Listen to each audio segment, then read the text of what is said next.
Baik, mari kita berdoa. Bapa Surgawi, kembali kami datang ke hadapan hadirat-Mu yang kudus. Kami mengucap syukur Tuhan untuk sore dan malam hari ini. Kembali kami boleh berhimpun lewat Zoom online ini. Semua hanya oleh karena anugerah-Mu, Engkau memberikan kami kekuatan dan kemampuan, sehingga kami boleh Tuhan bersatu hati mendengarkan kebenaran firman-Mu. Mari Tuhan Engkau pimpin, berikan kekuatan dan berikan kemampuan ekstra, bahkan pengetahuan-pengetahuan yang luar biasa dari Tuhan pada hamba-Mu Dr. Hanas yang akan sebentar lagi mengajarkan kami tentang kebenaran firman Tuhan. Engkau urapi dia secara khusus, memberkati kami semua yang mendengar, memberkati mereka juga yang sedang Tuhan dalam bergegas untuk masuk dalam Zoom online ini. Terima kasih Tuhan Yesus, memberkati setiap pengurus siapapun yang ada Tuhan. Mari kami taruhkan semua dalam tangan Tuhan.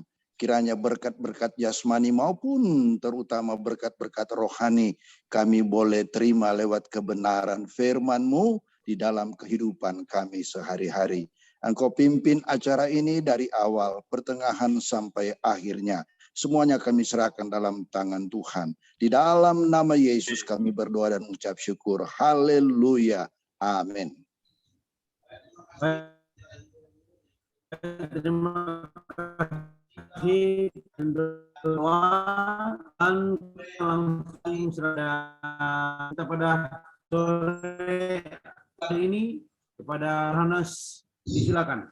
Ya, terima kasih Pak Ketua. Kita sekarang masuk di dimensi yang ketiga, secara khusus bicara tentang bibliologi ya.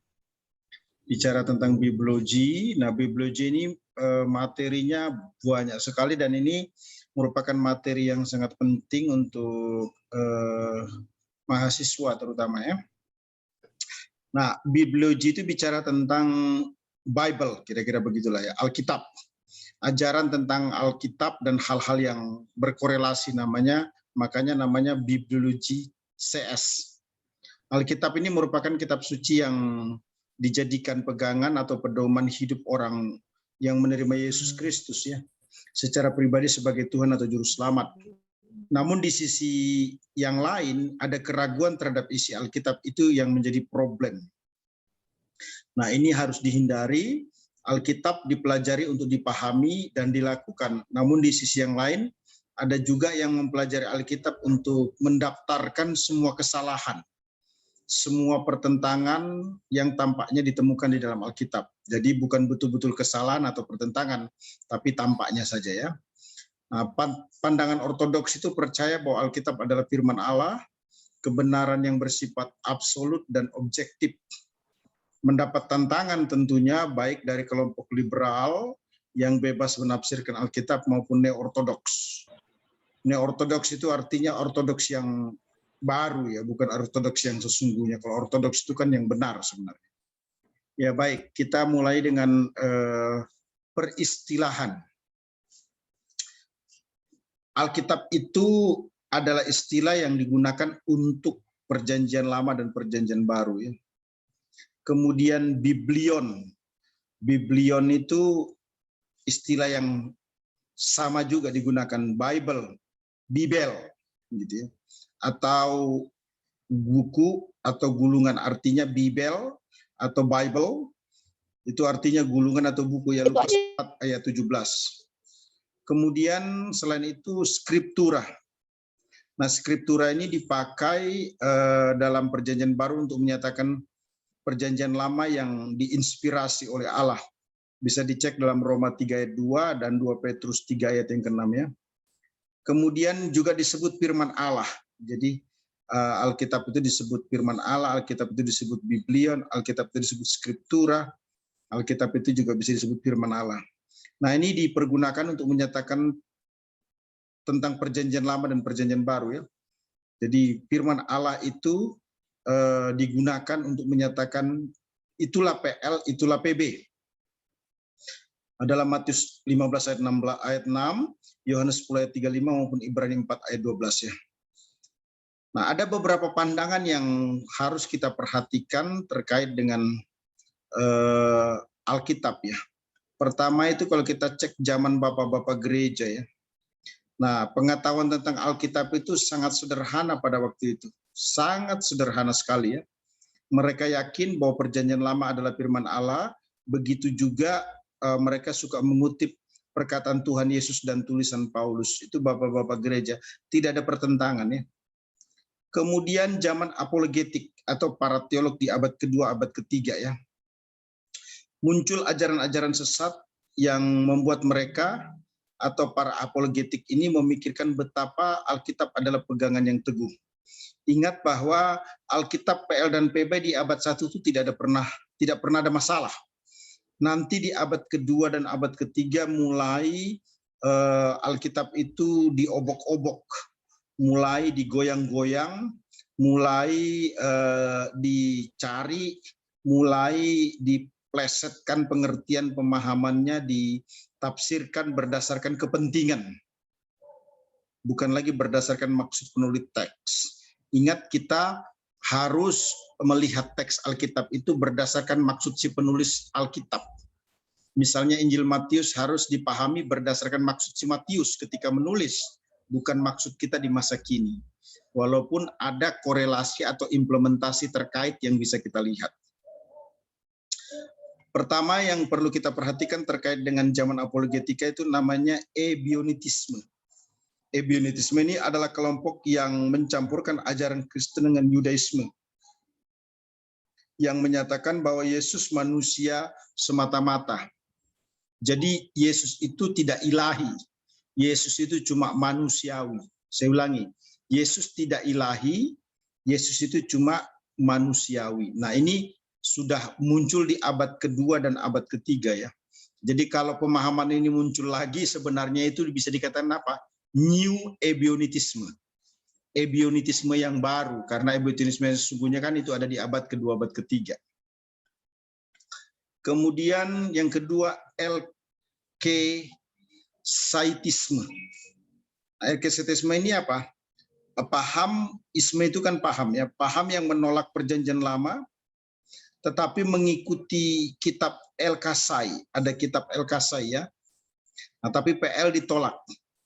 Yang ketiga disebut gnostisisme. Nah, gnostisisme ini paham gnostik maksudnya. Ajaran yang menunjukkan bahwa untuk mendapatkan keselamatan harus melalui pengetahuan. Jadi pengetahuan itu merupakan hal yang utama untuk mendapatkan salvation ataupun keselamatan ya. Teori yang dikembangkan itu adalah teori dualisme. Dualisme yang menyatakan bahwa materi itu jahat. Tuhan itu roh dan tidak mungkin berhubungan dengan materi, atau dengan kata lain, Tuhan tidak mungkin berdiam di dalam tubuh yang berdosa, yaitu tubuh Kristus. Kenapa dikatakan dualisme? Apa yang satu, apa yang satu? Artinya dua kan? Yang satu menyatakan bahwa roh itu baik, tubuh itu jahat. Materi itu jahat, imateri itu baik. Jadi Tuhan Yesus itu tidak mungkin yang adalah Allah berdiam di dalam materi yang adalah tubuh.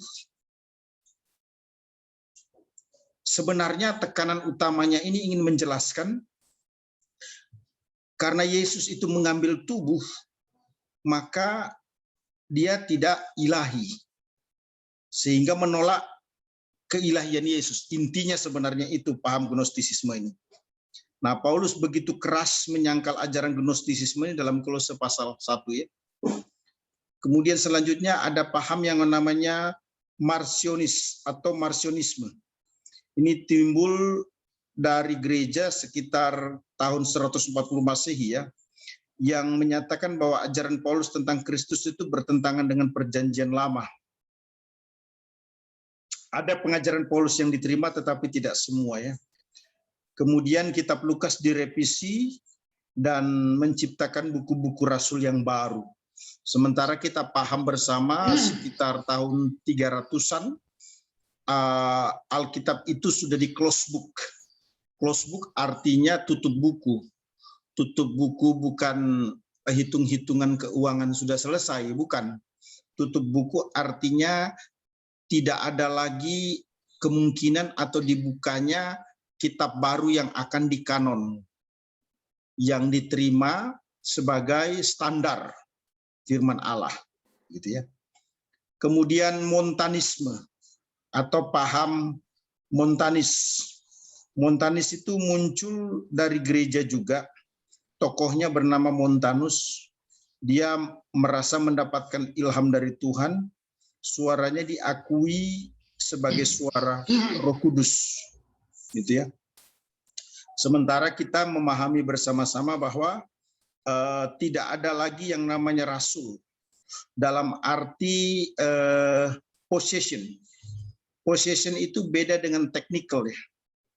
Possession itu berarti bicara jabatan. Tapi kalau teknik itu berarti berbicara tentang melakukan sesuatu. Jadi tugas rasul masih dikerjakan, tapi possession rasul apostle sudah tidak ada. Dalam artian apostle yang sangat menentukan firman Allah. Kenapa? Karena firman Allah sudah tidak ada lagi yang baru, kecuali perjanjian lama dan perjanjian baru. Nah, kalau possessionnya apostle, rasul bukan sebagai pribadi yang menentukan kanon ataupun firman Allah di sekarang ini, maka saya lebih setuju ya dengan pernyataan almarhum Dr. Peter Anggu ya, yang menyatakan new apostle. Jadi lebih cocok kalau mau menggunakan istilah new apostle. Artinya rasul-rasul baru, yang pengertian atau maksudnya tentu berbeda dengan apostle, rasul di dalam perjanjian baru. Nah, perlu diketahui juga ada penganiayaan terhadap orang Kristen atau orang Yahudi Kristen ya, tahun 33 Masehi sampai tahun 75 itu ya. Sehingga terjadi diaspora, di mana Konstantinopel memerintah yang mengakibatkan ada penganiayaan yang begitu hebat tahun 70 sampai 313 ya, oleh pemerintahan Romawi pada waktu itu. Nah, setelah kita melihat zaman bapak-bapak gereja, zaman apologetik atau para teolog di abad 1 dan kedua, abad kedua dan ketiga, maka hal lain yang perlu kita perhatikan juga adalah apa yang disebut dengan rasionalisme. Nah, rasionalisme ini memiliki dua view. Pertama disebut extreme view, yang kedua moderate view. Extreme view artinya menyangkal semua kemungkinan supranatural dari wahyu. Jadi menolak wahyu yang supranatural itu. Yang kedua itu disebut moderate view, artinya mengakui sedikit adanya unsur supranatural. Namun akal manusia menjadi ujian terbesar. Nah, ini juga miss, ini juga keliru, ini juga salah. Karena kita meyakini bahwa akal itu dibawa kekuatan Holy Spirit. Jadi yang menghakimi akal manusia itu adalah Roh Allah, bukan Roh Allah itu dihakimi, diuji oleh akal manusia. Ingat bahwa kehidupan ini ada yang irasional, walaupun ada yang rasional. Ada yang supranatural, walaupun ada yang natural. Itu tidak bisa dihindari. Kemudian yang keempat, Romanisme. Dikatakan bahwa Alkitab adalah produk gereja. Jadi bukan kuasa yang paling utama di dalam Alkitab, tetapi tradisi. Kuasa tertinggi ada pada gereja. Sehingga Alkitab itu, maaf, dengan tidak bermaksud menyinggung sahabat, teman, saudara, kami orang-orang Protestan belum bisa menerima Deuteronomika Pisdopigrapha yang merupakan kitab di antara perjanjian lama dan perjanjian baru. Jadi ada kitab selipan di antara kitab Maliaki dan Matius. Itu yang kami tidak terima sebagai orang-orang Protestan, sebagai orang karismatik maupun sebagai orang Injil ya. Kemudian mistisisme. Mistisisme menyatakan bahwa pengalaman batin bersama Alkitab adalah penguasa tertinggi, tidak bisa. Nah, ini bentuk modernnya muncul di zaman sekarang ya. Maaf Bapak Ibu, perhatikan pernyataan saya. Ada kata-kata yang muncul di kalangan kita begini. Yang penting itu remanya bukan logosnya. Hati-hati dengan kata-kata itu. Jangan-jangan kita sendiri tidak mengerti, tetapi kita menggunakan kata-kata itu karena orang-orang banyak menggunakan kata-kata itu. Jadi banyak pernyataan-pernyataan yang sebenarnya keliru, tapi sudah mengakar. Susah dicabut. Logos itu lebih tinggi daripada rema. Kalau mengecek Injil Yohanes 1, pada mulanya adalah firman, en arche en hologos. Jadi logos itu tidak berawal dan tidak berakhir. Nah, sementara pernyataan yang muncul di lapangan adalah yang penting remanya bukan logosnya, keliru. Hati-hati dengan kata-kata itu ya. Ya nggak apa-apalah kalau kita belajar mendengar tapi tidak mentransfer ataupun juga memperbanyak statement itu ya. Ingat bahwa kekristenan itu bukan pengalaman. Maksudnya begini, jangan menjadikan pengalaman batin atau pengalaman spiritual itu menjadi ukuran untuk menghakimi Alkitab. Itu keliru besar. Bahasa saya begini, Alkitab tidak butuh pembetulan. Alkitab tidak butuh pengakuan. Karena dia adalah firman Allah. Tanpa kita mengakui, tanpa kita mengalami pengalaman batin, dia absolutely independen, otoritatif. Hati-hati ini ya. Jadi jangan bersaksi di gereja, saudara-saudara ini kasih Tuhan. Saya percaya Alkitab karena terbukti memberkati kehidupan saya, menyembuhkan sakit saya, menjawab doa-doa saya. Mungkin kalau dalam rangka ingin memberikan penguatan kepada diri dan umat, oke saja. Tapi jangan sampai berkata bahwa ada pengalaman mistis, pengalaman goib, atau pengalaman batin yang luar biasa yang menyebabkan saya mengakui Alkitab itu. Iya dan amin. Itu keliru ya. Saya tekankan bahwa Alkitab adalah firman Allah, sekalipun mungkin apa yang dinyatakan di dalam Alkitab itu yang menjadi janji-janji Tuhan, baik secara psikologi maupun secara fisikal, belum terjadi. Terutama bagi mereka yang lebih mengejar hal-hal yang bersifat finansial dalam pengiringan kepada Allah. Ya, kemudian sekte. Alkitab bersama buku-buku tulisan pendiri sekte yang disebut dengan Joseph Smith. Mohon maaf teman-teman sahabat ya, yang dompleng di kekristenan. Ya kita doakan lah ya. Sebenarnya Joseph Smith kerohaniannya bobrok. Mengapa kita katakan demikian? Karena dia mencoba untuk mempelintir Alkitab. Ini saya orang Injili jadi ngomongnya agak sedikit keras dan rada sedikit berani, rada sedikit tajam. Jangan mempelintir Alkitab yang ujungnya sebenarnya tidak mengakui ketuhanan Yesus Kristus. Itulah yang disebut dengan sesat. Saya jarang lo ngomong kata sesat. Tapi malam ini berani dengan penuh kerenan hati dalam konteks keyakinan iman Kristen.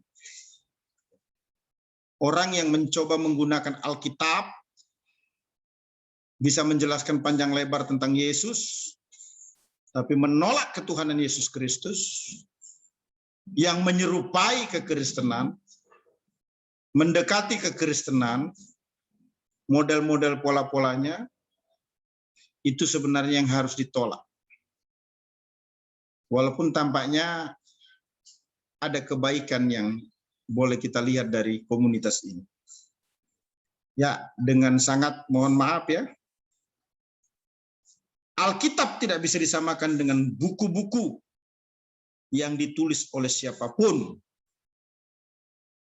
termasuk sekte-sekte yang baru. yang kemudian disejajarkan, buku-buku itu memiliki kuasa yang tinggi sama dengan Alkitab. Tidak akan pernah. Itu menurut keyakinan kami sebagai orang Injil. Kemudian yang ketujuh, liberal, pandangan liberal, menyatakan adanya bagian-bagian dari Alkitab yang merupakan firman Allah. Ini perhatikan statement ini ya. Alkitab merupakan firman Allah, salah 100%. Alkitab bagian daripada firman Allah, salah 100%. Karena bagi orang Injili 99 itu sama dengan salah 100%. Maksudnya gimana? Alkitab bukan bagian firman Allah, Alkitab bukan merupakan firman Allah, tapi Alkitab adalah firman Allah. Ya, sedikit bedanya tapi signifikan maknanya. Nah, kelompok liberal ini menyatakan bahwa Alkitab itu bagian atau merupakan firman Allah. Kenapa? Karena ada perkataan-perkataan manusia di dalamnya. Bukan hanya perkataan Allah. Nah, komunitas ini percaya dan menentukan sendiri mana yang benar, mana yang salah. Nah, ini seperti musuh dalam selimut juga ya. Saya ulangi kembali bahwa possession kita terhadap Alkitab absolutely kebenaran yang tidak pernah salah, kebenaran yang tidak pernah berubah, kebenaran yang berotoritas. The truth never change. Kebenaran tidak pernah berubah. Alkitab. Kemudian yang kedelapan adalah New Orthodox atau disebut juga Barthianism. Ya, ini kalau ortodoks kan artinya benar, kalau neo artinya baru, berarti bukan yang benar ya, benar yang baru. Kalau diterjemahkan secara literal, tapi bukan itu maksudnya ya. Nah, ortodoks berarti jalan yang benar. Saksi yang benar tentang Kristus, namun tidak sama dengan arti gini, ortodoks itu tidak sama dengan New Orthodox. Karena New Orthodox ini sebenarnya perkawinan antara liberal dan Injili. Gitu ya. Komunitas ini percaya bahwa seluruh bagian Alkitab merupakan perkataan manusia yang mungkin salah. Itu New Orthodox.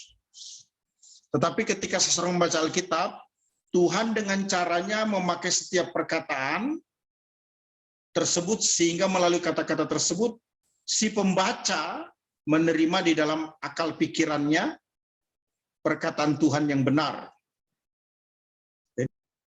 Jadi saya ulangi, kelompok Neo-Ortodoks, kelompok Neo-Ortodoks atau yang disebut dengan Barthianism ini sepakat ada bagian tertentu dari Alkitab yang satu orang merupakan firman Allah, sedangkan bagi orang lain bukan firman Allah. Nah, ini berbahaya sekali. Alkitab bukan sumber informasi. Alkitab juga bukan sumber budaya. Dalam artian titik, belum koma ya. Oke, Alkitab sumber budaya, oke, Alkitab sumber informasi. Tapi bukan hanya sekedar sumber informasi dan bukan hanya sekedar sumber budaya. Tapi itu kebenaran yang bersifat otoritatif. Artinya kebenaran yang tidak pernah salah. Alkitab bukan hanya menjadi benar bagi orang tertentu dan salah bagi orang tertentu. Tidak. Alkitab itu adalah benar bagi siapa saja. Dengan kata lain, bahwa Alkitab menjadi hakim untuk setiap manusia, untuk setiap lembaga, untuk setiap activity, untuk setiap community, whatever. Apapun juga, judge-nya, penghakimnya, yang mengadilinya adalah Alkitab.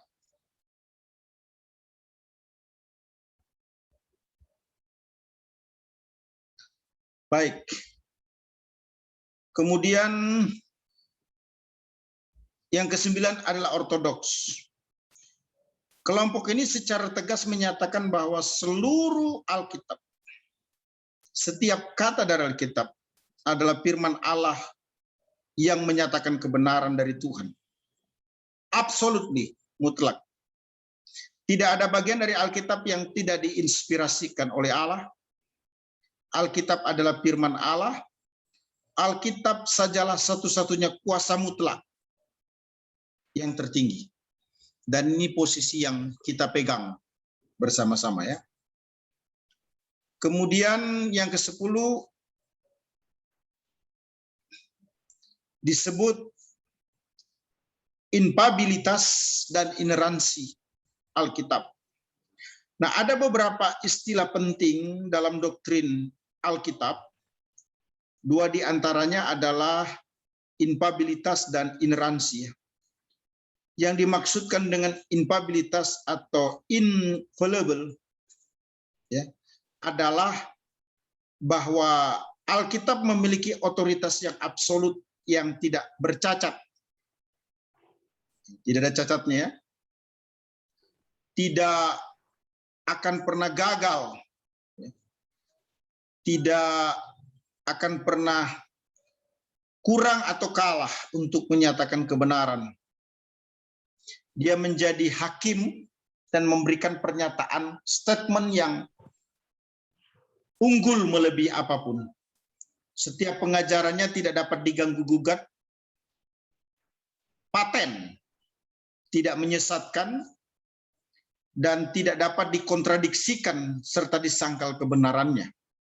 Itu yang dimaksudkan dengan infallible atau infabilitas. Nah, ineransi atau ineren ya, itu berasal dari kata dasar bahasa Latin errare yang mengimplikasikan sesuatu yang menjauhi kebenaran, sehingga ineren menyatakan kualitas bebas dari kesalahan, atau bisa disebut juga sebagai error free, gitu ya. Jadi doktrin ineransi Alkitab itu berarti Alkitab adalah firman yang diwahyukan oleh Allah, oleh Roh Allah sendiri, oleh Roh Kudus sendiri kepada para penulisnya, sehingga naskah aslinya memiliki kualitas yang bebas dari kesalahan. Bukan hanya dalam hal berkaitan dengan moral dan kerohanian, tetapi juga termasuk dalam kaitannya dengan sejarah, geografi, dan ilmu pengetahuan. Dengar baik-baik, saya ulangi.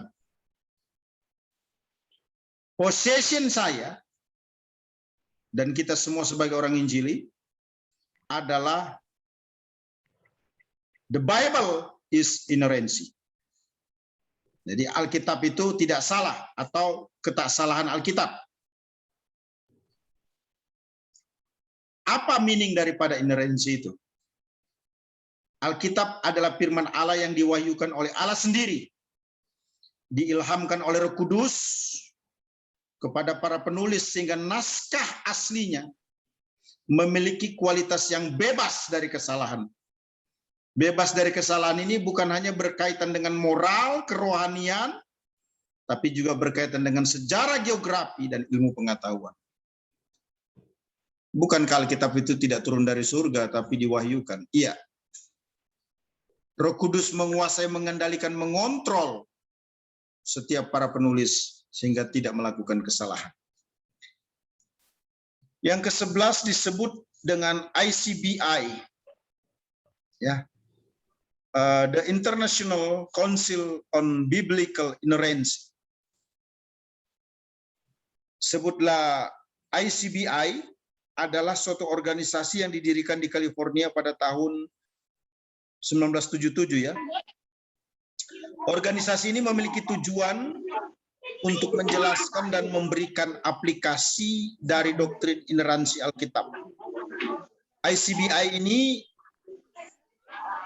adalah organisasi yang menyadari betapa pentingnya pengertian doktrin ineransi yang benar dan tepat dalam penerapan doktrin otoritas Alkitab. Jadi Alkitab itu merupakan sarana yang paling lengkap atau menyeluruh dari semua saluran penyataan kudus. Karena Alkitab adalah firman Allah yang diberikan kepada manusia yang ditulis dalam kuasa kendali kontrol Roh Kudus. Nah, Alkitab itu berasal dari bahasa Arab sebenarnya. Al artinya kumpulan dan kitab artinya buku. Itu pertanyaan. Kok namanya Alkitab? Iya, itu bahasa Indonesia. Bahasa Indonesia itu banyak sekali copy paste dari Arab. Salah satu contohnya adalah al. Al itu artinya kumpulan. Kitab itu buku. Kadang-kala disebut juga kitabum, buku ya. Kursi. Kursi itu bukan bahasa Indonesia, itu bahasa Arab. Bab, bab, B-A-B, bukan buang air besar ya, bab. Bab. Ada yang tahu nggak apa artinya bab?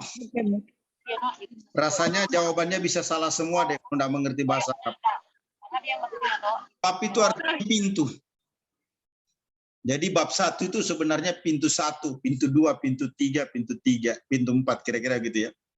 Walaupun selama ini kita tidak dijelaskan apa itu bab. Itu bahasa Arab ya.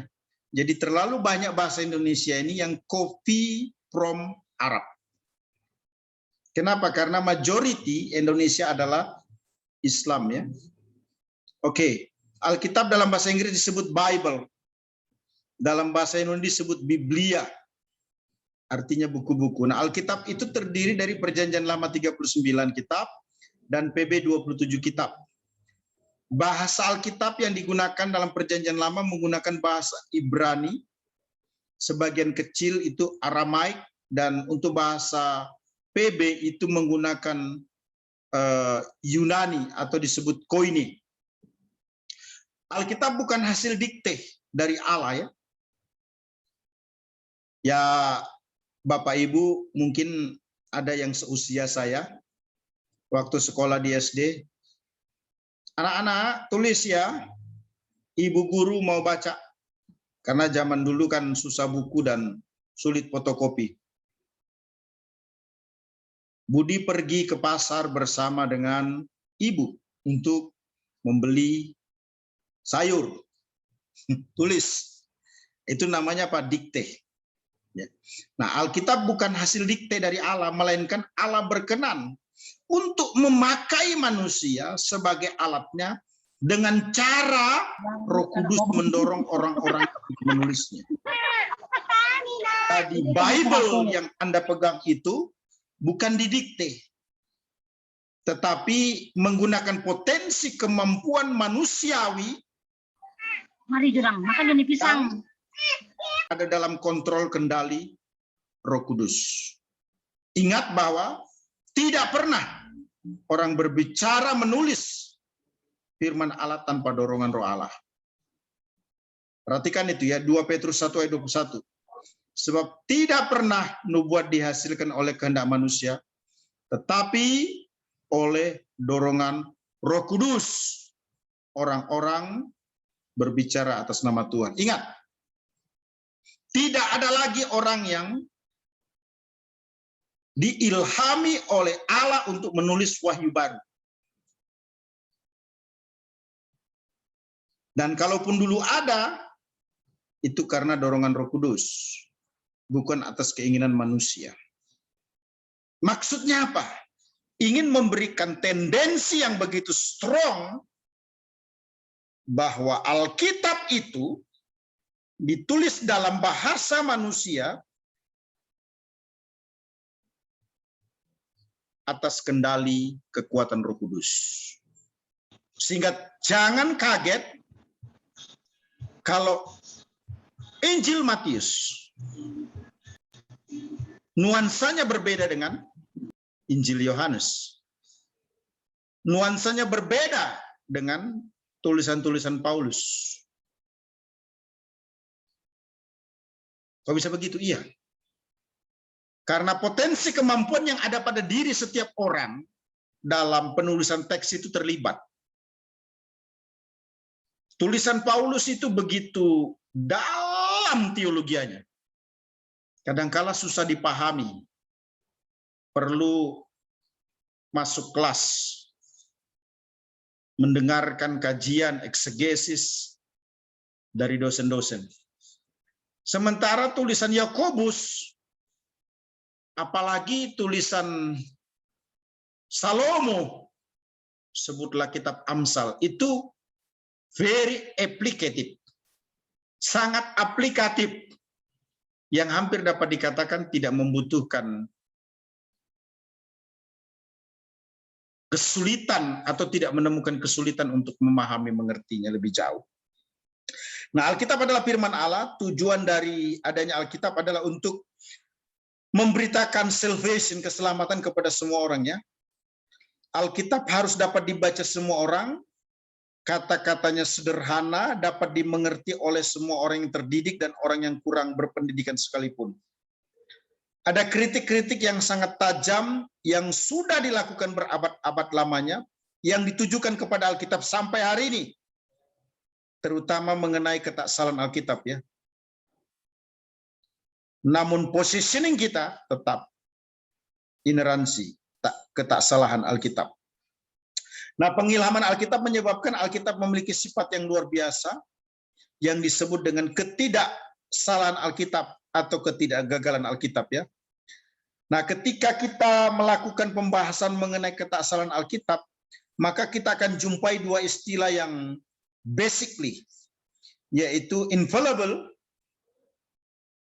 ya, atau infallibility, tanpa kegagalan, dan ineransi, tanpa kesalahan. Kedua istilah ini kalau di-combine, disatukan, maka terungkap dalam satu kata, ketidakkeliruan. Nah, ketidakkeliruan Alkitab ini dimaknain bahwa setiap kata dalam Alkitab itu merupakan perkataan Allah dalam arti dihasilkan di bawah pengawasan dan penjagaan Roh Kudus, sehingga bebas dari error atau kesalahan. Ingat, dalam naskah asli. Dan dengan demikian tidak mungkin juga gagal atau salah dalam tujuannya. Alkitab tidak bersalah dan tak pernah gagal. Kenapa? Disebabkan oleh Roh Allah yang merupakan ciri khas dari Alkitab itu sendiri. Artinya Alkitab itu diilhamkan oleh Roh Allah. Nah, ketidakkeliruan Alkitab hanya bisa ditegaskan dalam kaitannya dengan naskah asli. Attention please, perhatikan baik-baik. Ketidakkeliruan Alkitab hanya bisa ditegaskan dalam kaitannya dengan naskah asli. Karena datangnya dari Allah melalui pengilhaman. Nah, pengilhaman dan ketidakkeliruan Alkitab ini merupakan satu keselarasan, paralel, yang menyebabkan sebab akibat yang tidak dapat dipisahkan satu dengan yang lainnya. Nah, Alkitab adalah firman Allah yang tak memiliki kesalahan dalam segala hal. Maka Alkitab memiliki kewibawaan yang luar biasa yang dapat dijadikan sebagai otoritas tertinggi dalam kehidupan manusia. Bayangkan jika Alkitab yang kita pegang ini ada kesalahannya, maka dia tidak bisa dijadikan sebagai pedoman yang absolut untuk menata rumah tangga, menata pelayanan, menata bisnis, menata apapun juga. Kenapa? Ada cacatnya. Dan saya tidak pernah punya kitab suci seperti itu setelah saya menjadi orang percaya. Keotoritasan Alkitab tidak ada saingannya atau tidak dapat dibandingkan dengan buku atau kitab manapun. Itu sebabnya saya selalu menyatakan kepada mahasiswa begini. Suaranya hilang. Khotbah itu tidak boleh merendahkan Alkitab. Alkitab harus menjadi yang utama sekalipun ada kesaksian atau ilustrasi. Semua kesaksian ilustrasi, hebatnya seperti apapun juga, itu sekunderi bukan primary. Why? Karena Alkitab adalah segala-galanya. Ya, kita dituntut untuk piawai menjelaskan teks-teks itu ya. Tapi tidak berarti prosentasi daripada penjelasan teks menjadi lebih rendah disebabkan karena kita bermasalah dengan penyajian mengutamakan ilustrasi ataupun kesaksian. Nah, Alkitab menjadi dasar dari segala bentuk kehidupan manusia, baik untuk kehidupan spiritual maupun untuk kehidupan praktikal ya. Tanpa Alkitab, manusia tidak akan dapat berbuat apa-apa, sebab di luar Alkitab tidak ada kebenaran. Seluruh karakteristik ataupun kepribadian Allah itu ada di dalam Alkitab. Tidak ada tempat lain di mana Allah menyatakan dirinya sejelas, seklir, selengkap, sekomprehensif daripada yang dinyatakan dalam Alkitab. Jadi saya bisa katakan the best of the best dari informasi, karakteristik, sikap, keputusan, kehendak, keinginan Allah itu ada di dalam Bible, bukan di tempat yang lainnya. Jadi Alkitab adalah firman Allah. Allah berbicara selama berabad-abad dalam Alkitab. Allah tetap berbicara kepada manusia pada masa kini. Ingat, tetap relevan melalui Alkitab. Ya, kita masuk di penyataan, bukan pernyataannya. Saya ulangi, penyataan, bukan pernyataan. Apa bedanya? Kalau pernyataan itu statement, kalau penyataan itu tindakan Allah untuk memperkenalkan dirinya. Dalam bahasa Inggris itu bisa dikatakan revelation atau wahyu. Ada dua wahyu atau ada dua penyataan. Yang pertama disebut umum, yang kedua disebut khusus. Teologia sistematika. Nah, wahyu atau revelation atau penyataan itu adalah pengungkapan kepada seseorang atau pihak tertentu perihal hal yang sebelumnya tidak atau belum diketahui oleh orang-orang atau pihak tersebut. Nah, penyataan ini merupakan inisiatif Allah untuk memperkenalkan dirinya. Jadi Allah itu tangan yang kita pahami dalam Alkitab bukan Allah yang arogan, bukan Allah yang sombong, bukan Allah yang diam kayak patung, tapi dia Allah yang proaktif. Buktinya apa? Ada penyataan umum. Ingat, penyataan umum adalah tindakan atau inisiatif Allah untuk memperkenalkan dirinya. Nah, adanya penyataan ini dikarenakan manusia itu terbatas, panah. Sedangkan Allah itu tidak terbatas.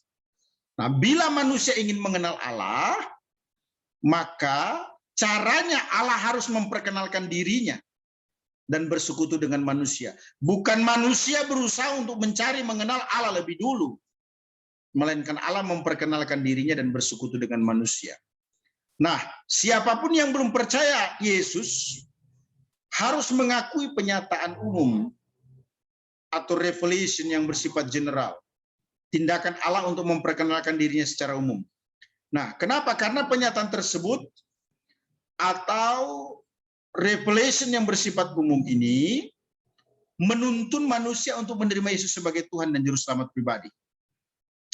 Ada sarana yang Tuhan gunakan ya untuk menyatakan dirinya. Pertama disebut dengan general revelation ataupun juga wahyu umum. Yang kedua itu bisa dikatakan special revelation atau wahyu khusus, sebutlah begitu ya. Nah, wahyu umum ini bermanfaat untuk menyadarkan bahwa seseorang membutuhkan Tuhan dan menghukum bila menolak wahyu tersebut. Itu jelas sekali ya. Apa itu? Kematian kekal.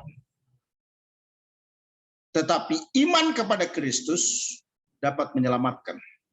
Perhatikan Kisah Rasul 4 ayat 12. Dan tidak ada keselamatan di dalam siapapun, karena tidak ada nama lain di bawah kolong langit ini diberikan kepada manusia yang olehnya manusia dapat diselamatkan selain di dalam Dia, ya. Pasal 10 ayat 36, itulah firman yang ia suruh sampaikan kepada orang-orang Israel, yaitu firman yang memberitakan damai sejahtera oleh Yesus Kristus yang adalah Tuhan dari semua orang. Nah, penyataan umum ini diperuntukkan kepada semua orang, kepada segala bangsa di waktu dan tempat yang sama.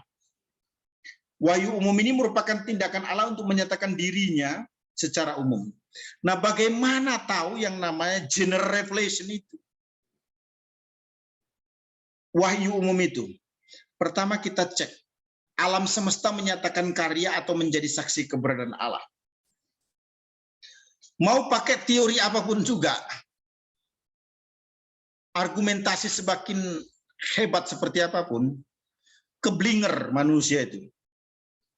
Jadi ketika manusia menolak bahwa alam semesta ini diciptakan oleh Yang Maha Kuasa, dengan memberikan argumentasi yang hebat, maka sebenarnya saya mau katakan semakin stupid manusia itu, semakin bodoh dia.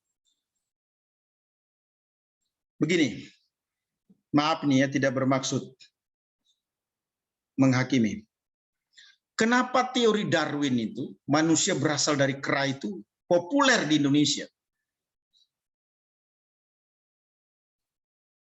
Padahal tidak bisa dibuktikan secara ilmiah. Jawabannya sederhana. Karena kebodohan itu dianggap sebagai kepintaran. Kesalahan itu dipopulerkan sebagai kebenaran. Nah, ketika kebodohan itu tidak dipopulerkan sebagai kepintaran, ketika kebohongan itu tidak didiskusikan sebagai kebenaran, maka automatically kelihatan bahwa bodoh itu benar bodoh, bukan pintar.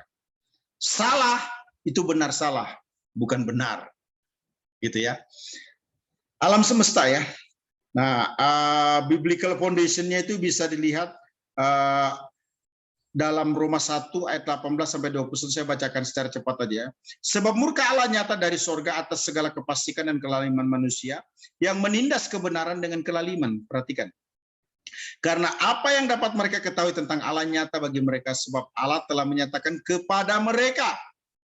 Sebab apa yang tidak nampak daripadanya, yaitu kekuatannya, kekuatan Allah maksudnya yang kekal, dan keilahiannya dapat nampak kepada pikiran dari karyanya, karya Allah ya, sejak dunia diciptakan. Sehingga mereka tidak dapat berdalih. Jadi Paulus menulis kepada jemaat di Roma, nggak bisa. Tidak ada cara, tidak ada argumentasi, tidak ada pembenaran untuk menolak. Allah menyatakan dirinya dalam karyanya, yaitu alam semesta. Oke, ada hujan buatan. Sepakat, gitu ya. Tapi coba ciptakan langit, bisa nggak? Oke, ada teori gravitasi, ya.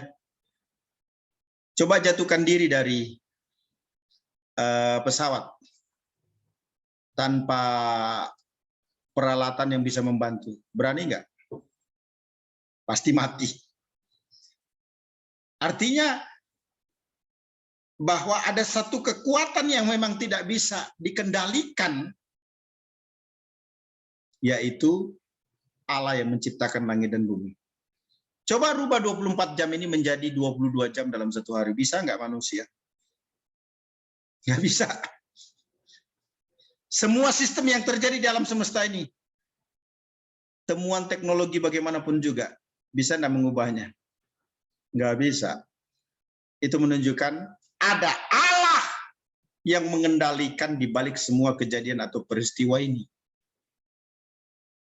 Ya, saya kira COVID-19 ini juga menyadarkan, mengingatkan kita betapa manusia lemah dan tak berdaya.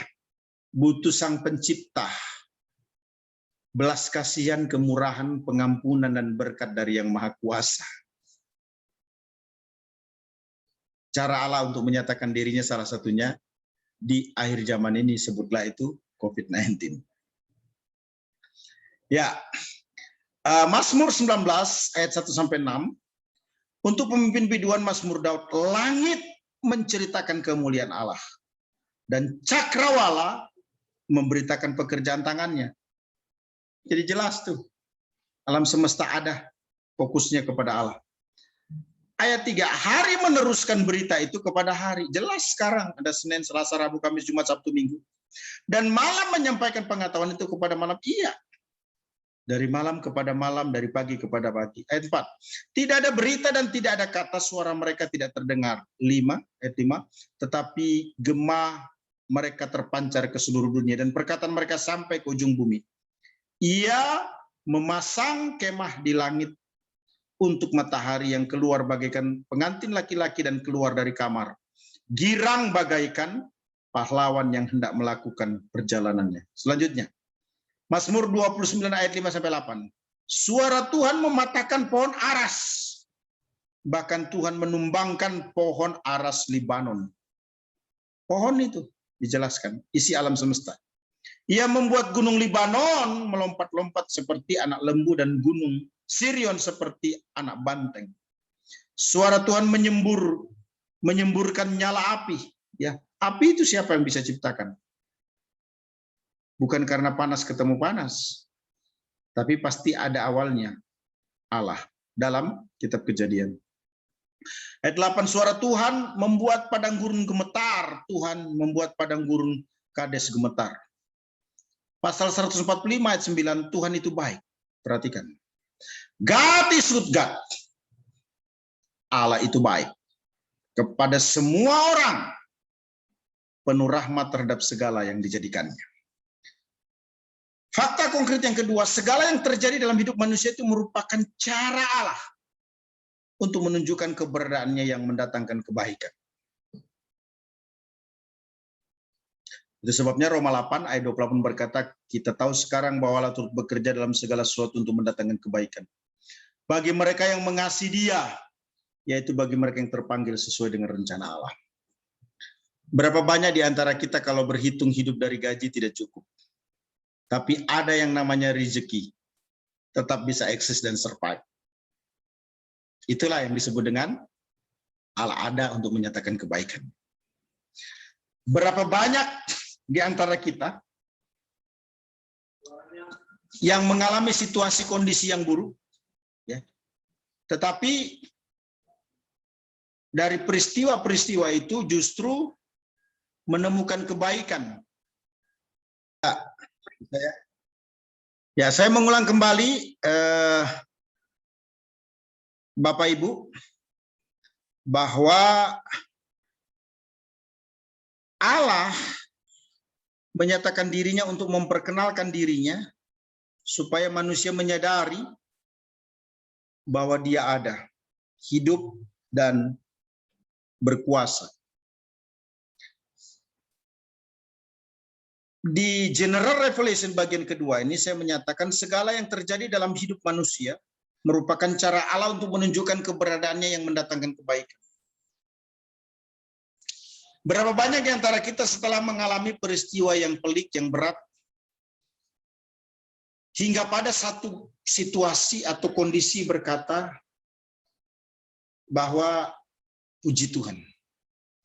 Puji Tuhan. Saya melewati masa gelap, masa susah, masa sukar itu. Sebab dengan demikian saya menjadi kuat, menjadi solid, menjadi handal. Dulu saya tidak mengerti kenapa menjadi orang Kristen 3 tahun pertama. Ya, saya menyatakan tadi bahwa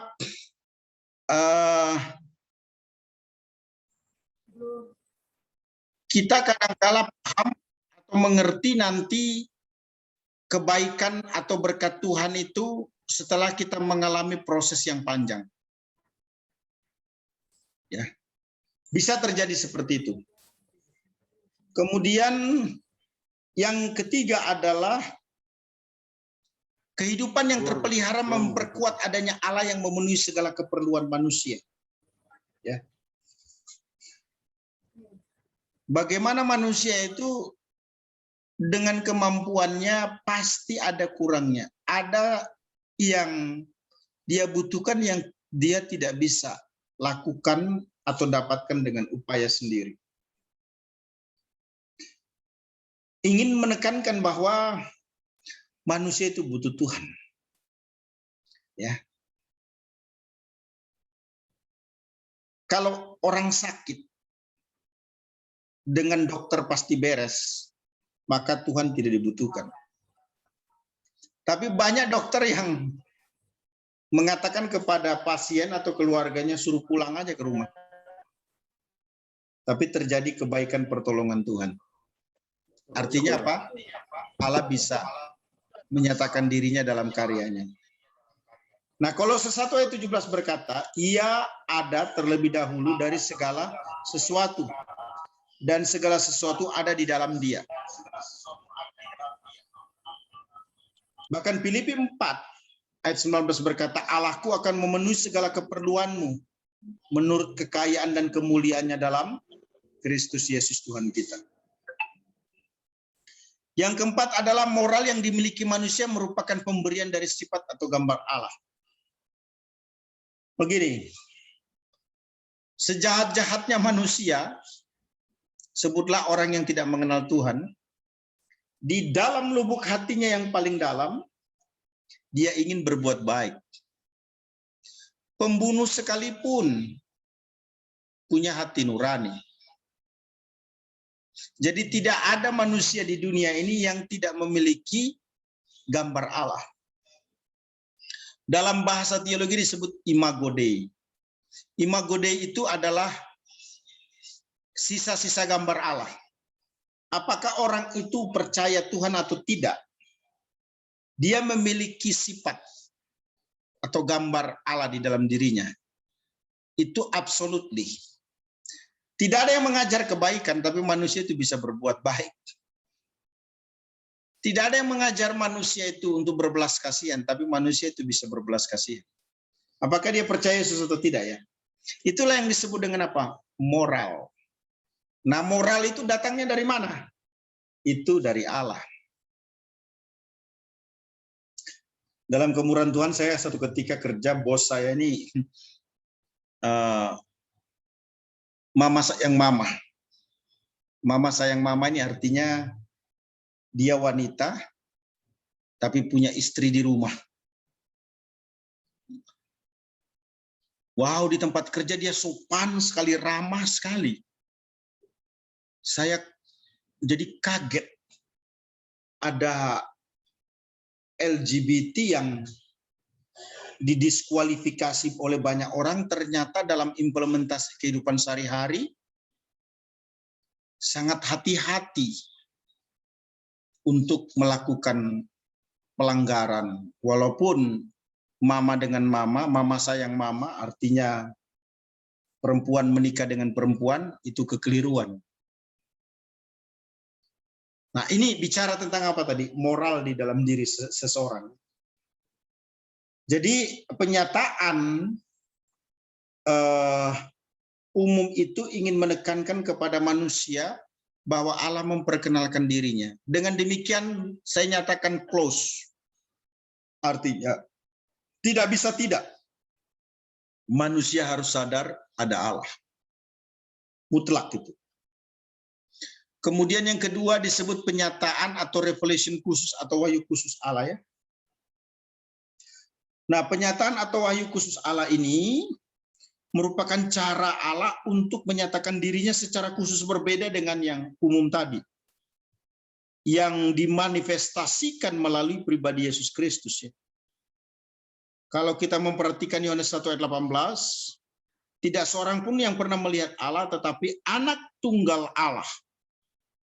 Perhatikan, anak tunggal Allah yang ada di pangkuan Bapa, dialah yang menyatakannya. Ini kembali memperkuat Bapa dan anak itu berbeda. Jadi jelas sekali bahwa Yesus Kristuslah yang menyatakan perihal Allah yang kita tidak dapat ketahui melalui siapapun kecuali pribadi Yesus Kristus. Nah, kenapa penting penyataan khusus ini? Iya, manusia itu tidak bisa mengenal Allah itu siapa tanpa Allah memperkenalkan dirinya. Walaupun secara teoretikal manusia itu percaya ada Allah. Kemarin ditanya tentang agama-agama yang muncul ya, atau kepercayaan-kepercayaan yang muncul, maka saya berkata, di masa silent period, di masa 400 tahun masa senyap antara perjanjian lama dan perjanjian baru, itu ada tindakan yang marak, satu aktivitas yang semangat, manusia menemukan Tuhan, tapi fail semua. Itu sebabnya Injil Matius pasal 1 dimulai dengan penguatan kelahiran Yesus Kristus. Nah, wahyu khusus ini ya adalah merupakan metode Allah untuk memperkenalkan dirinya. Siapa Allah itu sebenarnya? Tidak bisa Allah itu dikenal dengan cara manusia menemukannya. Harus Allah yang menemukan manusia. Kenapa? Allah itu begitu suci, begitu mulia, begitu agung.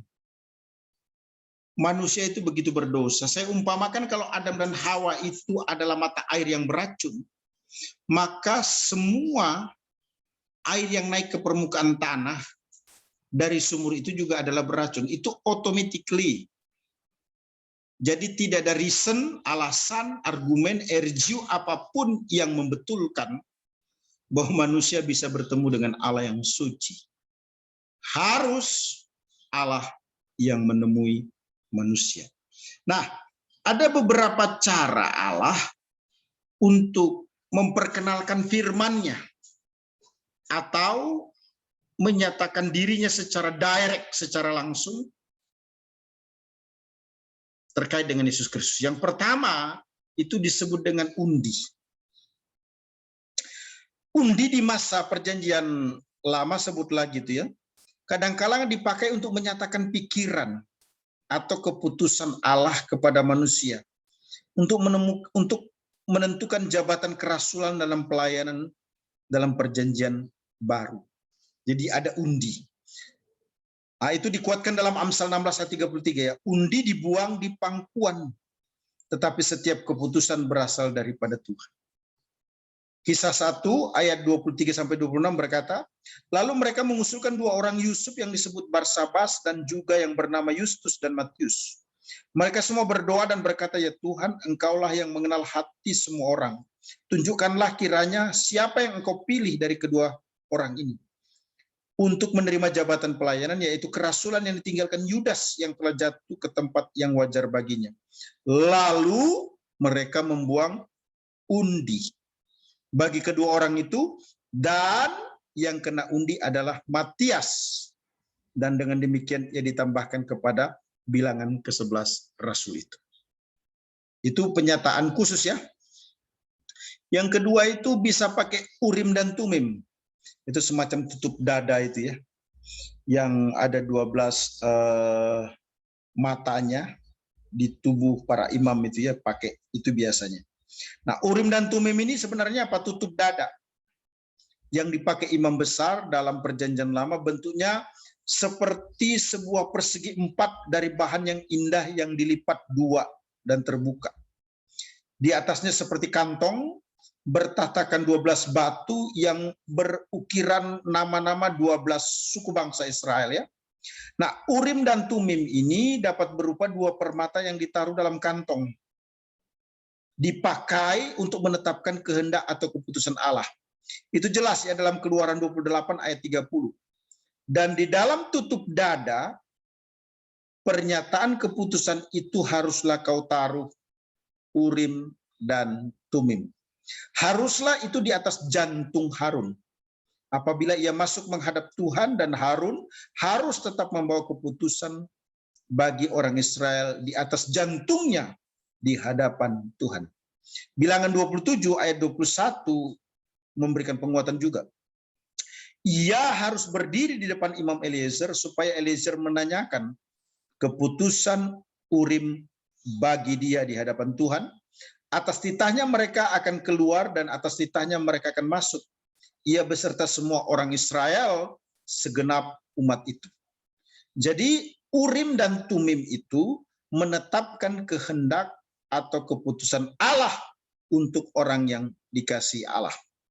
Diperkuat dalam Ulangan 33:8-nya, tetapi Lewi, ia berkata, biarlah Tumim dan Umimmu, maksudnya Tuhan ya, menjadi keputusan orang yang kau kasihi, yang telah kau coba di Masa, maksudnya di satu tempat itu namanya Masa, ada Masa dan Meribah, ya.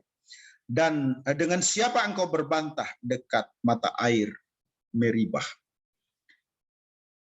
Lagi-lagi jangan lupa loh, ini terjadi sebelum Alkitab dikanon. Itu perspektifnya harus jelas. Jadi undi, Urim dan Tumim zaman now ya tidak berlaku lagi dong. Karena tidak ada kaitannya dengan kehendak Allah. Manipulatif itu ya. Tidak ada lagi undi, Urim dan Tumim untuk menyatakan kehendak Allah. Kenapa tidak perlu lagi undi, Urim dan Tumim di masa kini? Iya, karena kehendak Allah itu sudah ada di dalam Bible, sudah dalam Alkitab. Baca Alkitab saja. Tidak usah aneh-aneh. Yang ketiga itu mimpi. Nah, Allah sering memakai mimpi untuk berkomunikasi dalam perjanjian lama, dan dia akan melakukan lagi pada waktu menjelang kedatangan Kristus kembali. Contohnya Allah datang kepada Abimelek dalam mimpi, ya, Kejadian 20 ayat 3. Tetapi pada waktu malam Allah datang kepada Abimelek dalam suatu mimpi serta berfirman kepadanya, engkau harus mati oleh karena perempuan yang telah kau ambil itu sebab ia sudah bersuami.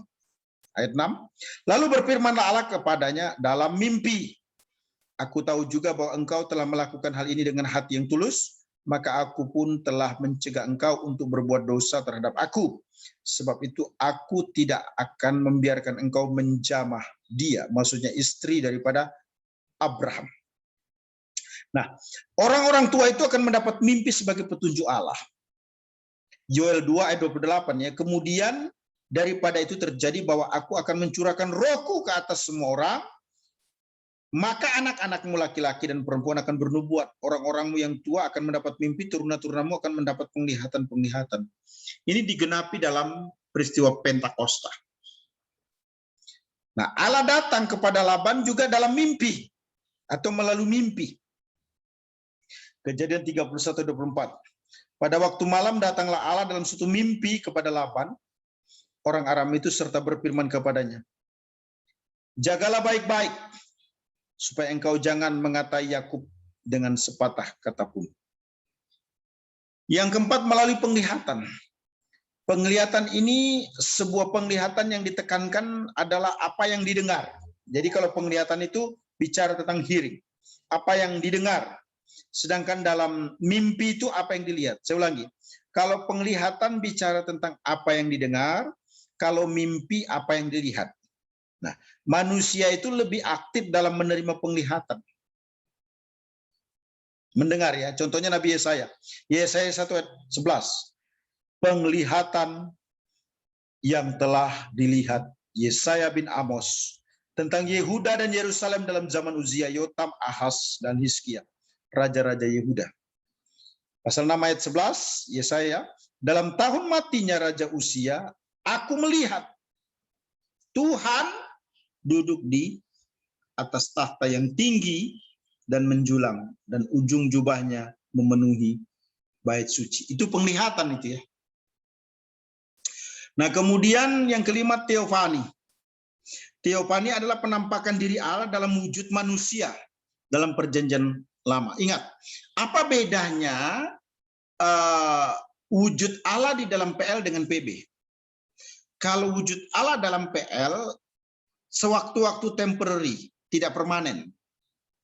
Tapi wujud Allah dalam PB melalui pribadi Yesus dia permanen. Sebabnya dia harus lahir secara normal melalui rahim Maria. Dari baby, rok itu ya, sampai menjadi dewasa bahkan mati di atas kayu salib. Nah, sebelum inkarnasi, teofani biasanya dikaitkan dengan munculnya malaikat Tuhan atau Yahweh yang menyampaikan pesan ilahi kepada manusia. Contohnya apa? Malaikat Tuhan menjumpai Hagar. Itu 16 ayat 6 ya. Kata Abraham kepada Sarai, hambamu itu di bawah kekuasaanmu. Kepadanya apa yang kau pandang baik. Lalu Sarai menindas Hagar sehingga ia lari meninggalkannya. Lalu malaikat Tuhan menjumpainya dekat suatu mata air di padang gurun, yakni dekat mata air di jalan ke Syur. Katanya, Hagar, hamba Sarai, dari manakah datangmu dan kemanakah pergimu? Jawabnya, aku lari meninggalkan Sarai nyonyaku. Lalu kata malaikat Tuhan, siapa itu malaikat Tuhan itu? Pribadi kedua dari Trinitas. Ya. Ayat 9, lalu kata malaikat itu kepadanya, kembalilah kepada nyonyamu, biarlah engkau ditindas di bawah kekuasaannya. Ayat 10, lagi kata malaikat Tuhan, perhatikan TUHN, pribadi kedua dari Trinitas. Itu kepadanya, aku akan membuat sangat banyak keturunanmu, sehingga tidak dapat dihitung karena banyaknya. Ayat 11 selanjutnya kata malaikat Tuhan. Ini jelas, ini berulang-ulang kata malaikat Tuhan itu. Dalam Kejadian 16 ayat 6 sampai dengan ayat yang ke-11 itu 1, 2, 3, 4. 4 kali kata malaikat Tuhan itu disebut. Itu mempertegas yang namanya teofani. Allah mengambil bentuk manusia yang bersifat temporary. Sewaktu-waktu. Kemudian yang keenam adalah malaikat. Jadi malaikat ini dipakai Tuhan untuk menyatakan diri Allah ya. Baik, saya habiskan ini kemudian kita kasih ruang tanya jawab ya. Nah, Allah juga memakai para malaikat yang diciptakan untuk membawa pesannya kepada manusia. Contohnya apa? Daniel ditemui malaikat. Daniel 9 ayat 20 ya. Sementara aku berbicara dan berdoa dan mengaku dosaku dan dosa bangsaku, bangsa Israel, yang menyampaikan di kehadapan Tuhan Allahku permohonanku bagi gunung kudus Allahku. Ayat 21, sementara aku berbicara dalam doa, terbanglah dengan cepat ke arahku Gabriel. Ini malaikat ya. Dia yang telah kulihat dalam penglihatan yang dahulu itu pada waktu persembahan korban petang hari. Jadi, tindakan Allah untuk menyatakan dirinya dan kehendaknya itu yang keenam melalui malaikat. Yohanes juga ditemui oleh malaikat ya, atas utusan Allah. Wahyu 1 ayat 1. Inilah wahyu Yesus Kristus yang dikaruniakan kepadanya supaya ditunjukkannya kepada hamba-hambanya apa yang harus segera terjadi, dan oleh malaikatnya yang diutusnya ia telah menyatakan kepada hambanya Yohanes. Jadi Allah memakai seorang malaikat untuk berkomunikasi dengan burung bahkan. Itu dalam Wahyu 19 ayat 17 ya. Lalu aku melihat seorang malaikat berdiri di dalam matahari dan berseru dengan suara nyaring kepada semua burung yang terbang di tengah langit. Katanya, marilah ke sini dan berkumpullah untuk turut dalam perjamuan Allah, perjamuan yang besar. Yang ketujuh adalah nabi-nabi. Nabi-nabi dalam perjanjian lama itu membawa pesan Allah kepada manusia. Contohnya Zakaria ya, menerima pesan Allah dalam Zakaria 1 ayat 1. Dalam bulan yang ke-8 pada tahun kedua zaman Darius, datanglah firman Tuhan kepada Nabi Zakaria bin Berak ya bin Ido bunyinya. Sangat murka Tuhan atas nenek moyangmu, sebab itu katakanlah kepada mereka, beginilah firman Tuhan semesta alam. Ya. Kemudian juga kalau kita perhatikan lewat peristiwa-peristiwa, ya, ada aktivitas Allah dalam sejarah yang juga sebenarnya merupakan wahyu khusus. Misalnya pembebasan umat Israel dari Mesir yang juga menunjukkan perbuatan keadilannya. Sebagaimana juga dinyatakan dalam Mika 6 ayat yang kelima ya, umatku, baiklah ingat apa yang dirancangkan oleh Balak, Raja Moab, dan apa yang dijawab kepadanya oleh Bileam bin Beor, dan apa yang telah terjadi di Sitim sampai ke Gilgal, supaya engkau mengakui perbuatan-perbuatan keadilan dari Tuhan. Ini cara Tuhan berbicara ya. Kemudian yang ke-9, Yesus Kristus. Yesus Kristus. Nah, Yesus Kristus ini adalah saluran penyataan Allah yang sempurna, sebagaimana dijelaskan dalam Yohanes 1 ayat 1, 14 dan 18 ya. Firman Tuhan menyatakan begini, Pada mulanya adalah firman, firman itu bersama-sama dengan Allah dan firman itu adalah Allah. Ayat 14, firman itu telah menjadi manusia. Perhatikan. Telah menjadi manusia. Become flesh. Telah menjadi manusia. Become flesh. Dalam naskah Yunani menggunakan apa? Sark egeneto. Artinya Yesus tidak lagi menjadi teofani seperti PL yang sewaktu-waktu menjadi manusia kemudian berubah lagi. Tetapi Yesus dia become flesh, menjadi daging utuh. Sark egeneto. Dan diam di antara kita. Dan kita telah melihat kemuliaannya, yaitu kemuliaan diberikan kepadanya sebagai anak tunggal Bapa penuh kasih karunia dan kebenaran. Ayat 18, tidak seorang pun yang pernah melihat Allah tetapi anak tunggal Allah yang ada di pangkuan Bapa dia yang menyatakannya. Jadi tidak perlu diperdebatkan lagi bahwa inkarnasi Yesus Kristus adalah saluran utama dari wahyu khusus. Yesus menjelaskan Bapa, mewahyukan sifat Bapa, menyatakan kuasa Allah, menyatakan hikmat Allah, menyatakan kemuliaan Allah, menyatakan kehidupan Allah dan kasih Allah. Nah, yang terakhir adalah Alkitab. Nah, Alkitab ini merupakan sarana yang paling menyeluruh dari semua saluran penyataan khusus karena Allah mencakup banyak segi dari saluran-saluran lain. Apa yang diketahui tentang Yesus Kristus yang ada dalam Alkitab, sekalipun tidak semua dia perbuat atau katakan dicatat dalam Alkitab ya. Dalam Yohanes 21:25 itu memberikan penguatan, tetapi Alkitab adalah catatan bukan hanya menyeluruh, tetapi juga teliti. Yohanes 17 ayat 17 ya. Berkesinambungan dan progresif. Ibrani 1 ayat 1. Dan mempunyai tujuan. Dalam 2 Timotius 3 ayat 15 sampai 17. Tujuan ini baik untuk orang yang percaya maupun orang yang tidak percaya. Perhatikan, ingatlah juga bahwa dari kecil engkau sudah mengenal kitab suci yang dapat memberi hikmat kepadamu dan menuntun engkau kepada keselamatan oleh iman kepada Yesus Kristus. Jadi Bible itu berfungsi untuk apa?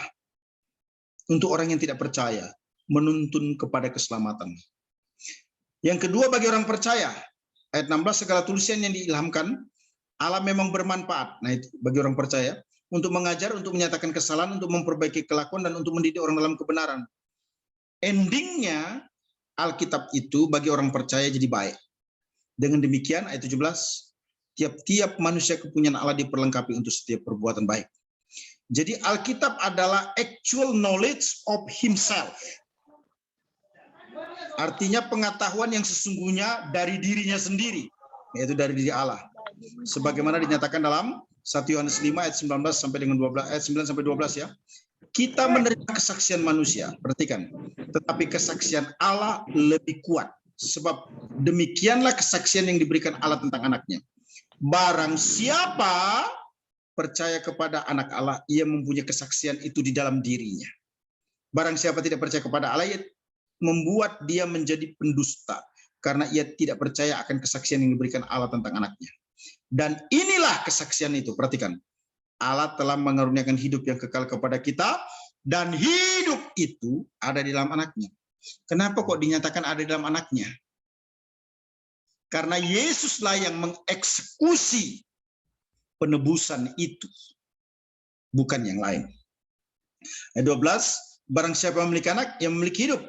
Barang siapa tidak memiliki anak, ia tidak memiliki hidup. Jadi jelas ya, secara keseluruhan terkait dengan penyataan khusus atau wahyu khusus Allah ditunjukkan melalui apa?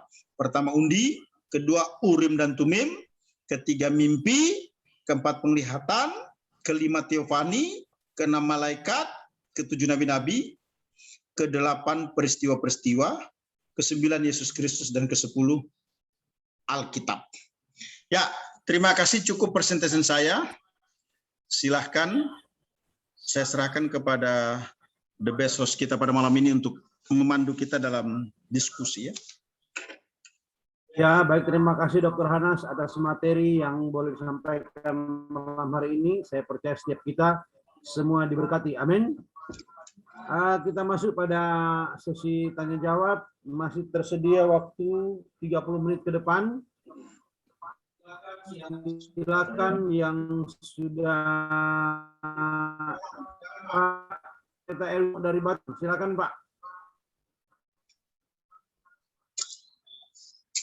Terima kasih kesempatan ini. Ya, silakan Pak Pendeta. Ya, terima kasih Pak Anas. Sangat luar biasa penjelasannya, sangat komprehensif, sangat baik dan sangat bermanfaat. Namun demikian saya ingin mengajukan pertanyaan berkaitan dengan inerrancy, ya, infallibility dari Alkitab, ya, inerrancy, tidak ada salah, gitu ya. Nah, bagaimana kita menjawab kepada mereka yang justru mengajukan bukti-bukti banyak kesalahan-kesalahan Alkitab yang ada, ya, ayat-ayatnya yang tidak sinkron satu dengan yang lain, dan ada pertentangan-pertentangan di dalam Alkitab, baik itu secara kualitatif maupun secara kuantitatif, begitu. Di angka-angka juga itu ada banyak, yang sangat banyak, ya.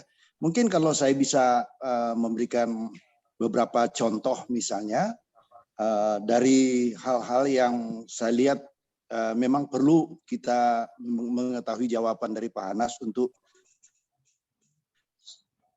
bisa menjawab tanyakan, karena memang ini sangat mencolok.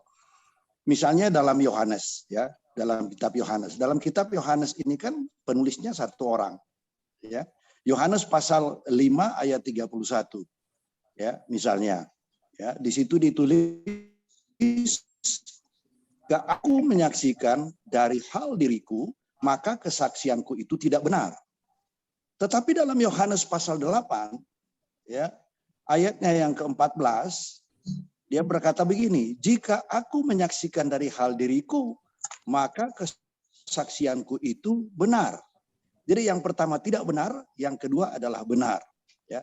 Dan berikut ada banyak, ya, banyak hal-hal yang barangkali perlu penjelasan dari Pak Hana supaya kita juga bisa, jangan sampai tidak bisa menjawab kalau ada yang bertanya, gitu ya. Dalam Esra pasal 2 ayat 5 itu disampaikan begini. Ya, jumlah anak Arah di situ tertulis 775 orang. Ini secara kuantitatif. Tetapi dalam Nehemia pasal 7 ayat 10, di situ tertulis 652 orang. Ya. Lagi Pak, Nah, coba kita tolong yang kuantitatif. Ya, kuantitatif. Ya. Di sini dalam Esra pasal 2 ayat 5, Pak. Esra pasal 2 ayat 5, di sini ditulis jumlah anak Arah itu tertulis di situ 775 orang. Ya. Tetapi dalam Nehemia pasal 7 ayat 10 tertulis 652 orang. Ya. Nah, ini kan perbedaan-perbedaan yang perlu kita, masih banyak lagi Pak. Ini kita bicara soal Raja Ahasia, ya, ini satu lagi atau beberapa hal tergantung waktu, ya. Ini dalam dua raja-raja pasal 8 ayat 26. Ya, dikatakan bahwa umur Ahasia ketika naik raja, ya, itu tertulis 22 tahun. Ya. Tetapi dalam 2 Tawari pasal 22 ayat 2 disebutkan bahwa usia atau umur Ahasia itu adalah 42 tahun. Jadi secara kuantitatif tentu berbeda sekali, gitu ya. Belum lagi dengan hal-hal banyak sekali, Pak. Kalau saya baca mungkin Ya, juga. baik. Tetapi maksud saya bagaimana kita mau menjawab ini, ya, jika hal ini ditanyakan kepada kita, karena kita sebagai penginjil, sebagai pendeta, jika diajukan pertanyaan-pertanyaan seperti ini, sementara dikaitkan dengan penjelasan tadi inerrancy, bagaimana kita harus menjawab, Pak? Mohon pencerahan dari Pak Anas. Terima kasih. Ya, terima kasih Pak Pendeta Edwin. The best question. Saya kira ini pembukaan yang sangat baik, ya. Ya, saya baca yang pertanyaan kualitatif dulu, ya. Baru ke kuantitatif. Ini misalnya Yohanes 5 ayat 31. Kalau aku bersaksi tentang diriku sendiri, maka kesaksianku itu tidak benar. Apakah ini menjelaskan tentang apa yang Yesus saksikan tidak benar adalah keliru? Ini ingin memberikan penguatan kepada orang-orang dalam konteks Injil Yohanes pada waktu itu, ya, bahwa apa yang Yesus saksikan itu bukan atas keinginan atau kemauannya sendiri yang dinilai sebagai manusia dalam pemahaman mereka sebagai manusia biasa. Itu sebabnya dia berkata, nih kalau aku ngomong sendiri ya dari diriku, ya, itu mungkin tidak benar. Tapi yang aku nyatakan ini adalah benar. Bukan berarti diskus atau percakapan ini menyatakan bahwa Yesus memberikan judgment kepada dirinya, kesaksiannya tidak benar. Tidak. Tapi itu justru memberikan penguatan kepada peserta atau audiens yang ada pada waktu itu. Karena keraguan ataupun juga ketidakpercayaan kepada kemanusiaan Kristus itu sendiri. Sebenarnya begitu. Nah, kalau kita cek Yohanes 8 ayat yang ke-14, ini justru memberikan penguatan terhadap Yohanes 5 ayat 31. Yohanes 8 ayat 14 ya, berkata demikian. Jawab Yesus kepada mereka. Yohanes 8 ayat 14 ya. Biarpun aku bersaksi tentang diriku sendiri, namun, nah perhatikan, kesaksianku itu benar. Sebab aku tahu dari mana aku datang dan kemana aku pergi. Tetapi kamu tidak tahu dari mana aku datang dan kemana aku pergi. Ketika teks ini dicabut dari makna secara utuh, secara komprehensif, walaupun dalam kitab yang sama memang kelihatan jelas bertentangan. Sebab Yohanes 5 ayat 31 ya, itu jelas menyatakan ada kalimat bahwa kesaksianku itu tidak benar. Nah, kalau kita memperhatikan yang namanya konteks dekat, maka ini tidak menyatakan kesaksian Yesus tidak benar. Ada erju di balik itu, dia mengatakan itu untuk memberikan penguatan bahwa kesaksian itu bukan dari dirinya, tapi dari Allah, gitu ya. Ini diperkuat dalam Yohanes 8 ayat 14. Nah, kemudian secara kuantitatif, kuantitatif ya. Esra 2 ayat 5 dengan Nehemia 7 ayat 10 ya. Anak Ara 775 dengan 652 ya. Begitu ya Pak ya. Bedanya 123 ya Pak ya. Iya. Nah, timbul pertanyaan, bagaimana menjawab ini? Ini tidak salah ya. Hanya yang perlu dilihat itu bagaimana cara penulis kitab Ezra melihat anak Ara itu 775.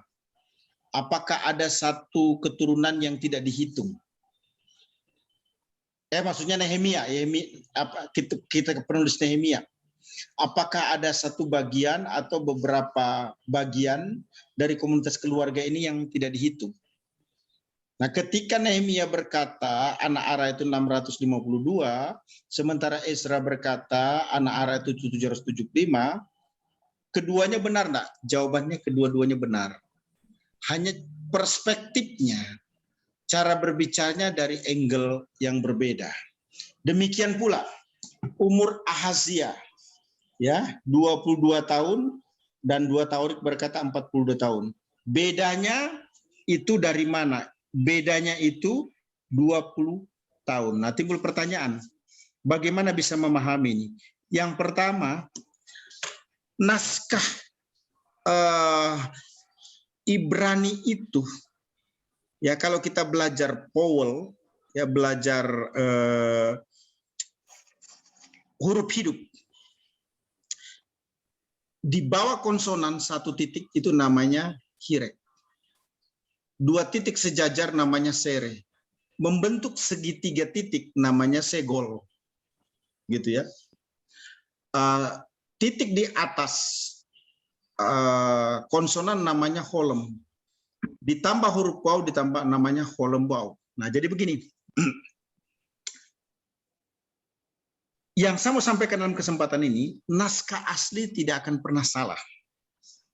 Itu dulu. Jangan lupa bahwa Alkitab yang di tangan kita ini saya lagi berbicara bukan ke jemaat yang baru bertobat ini ya, bukan orang yang masih ragu terhadap ketuhanan Yesus Kristus.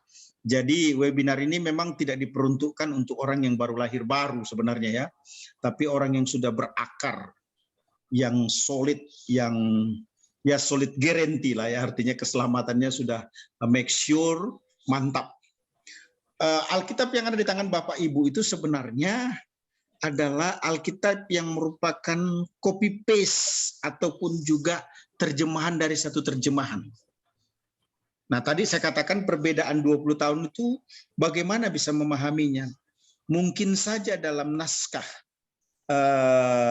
Ibraninya ya itu ada tulisan yang miring ke kanan diartikan miring ke kiri. 1 titik dipahami 2 titik atau 3 titik dipahami 1 titik. Sehingga ketika diterjemahkan angka itu bisa berubah. Nah, lagi-lagi ini adalah copy paste. Nah, untuk meyakinkan menguatkan Bapak Ibu, saya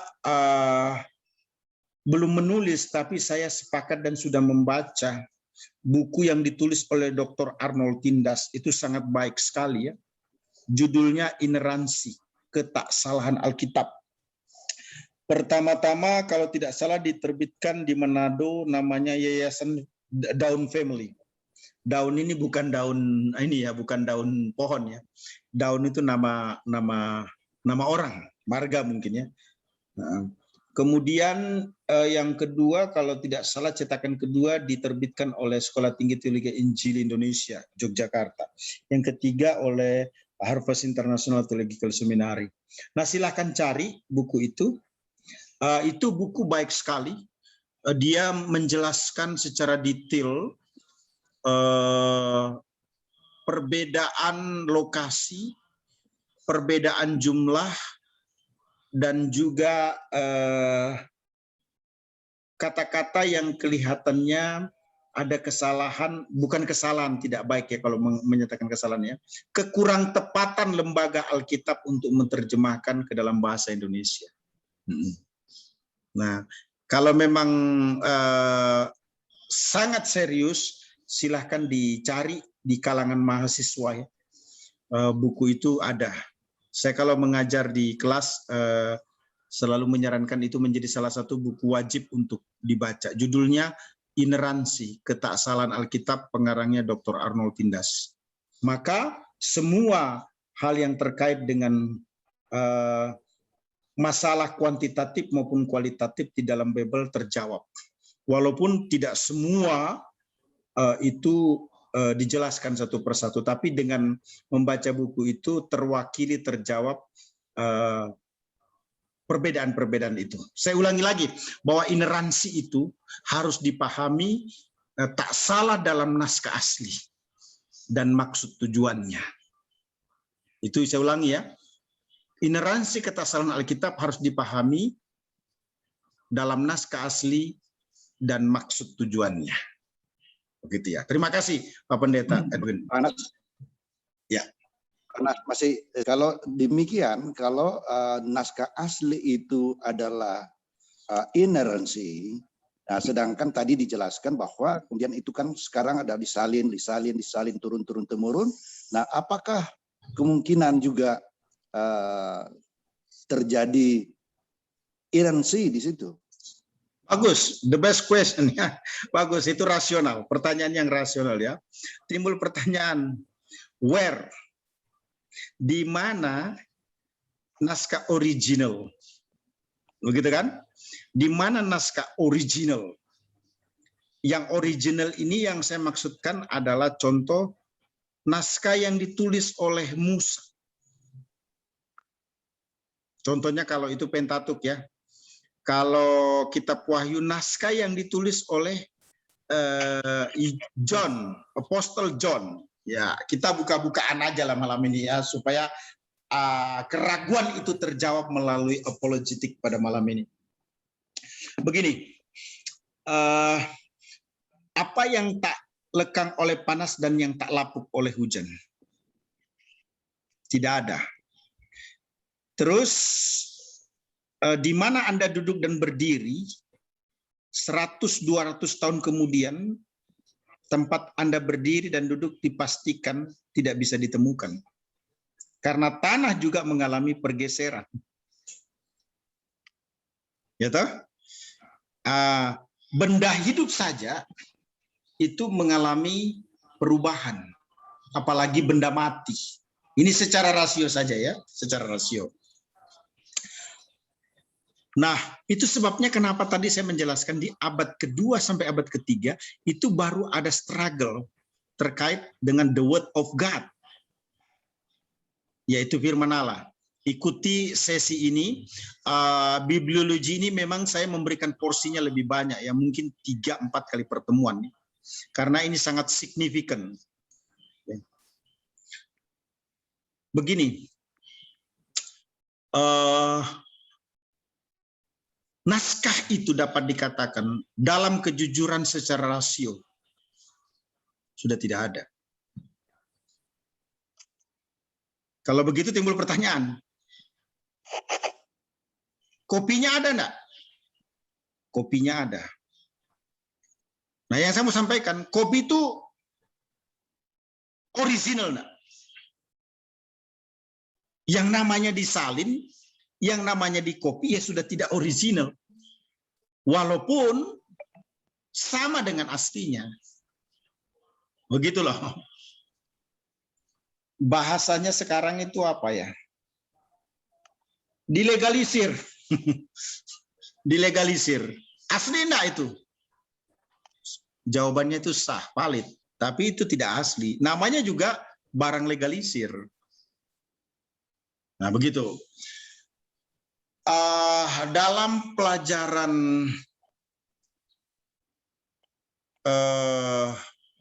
Yunani maupun Ibrani itu kita menemukan yang namanya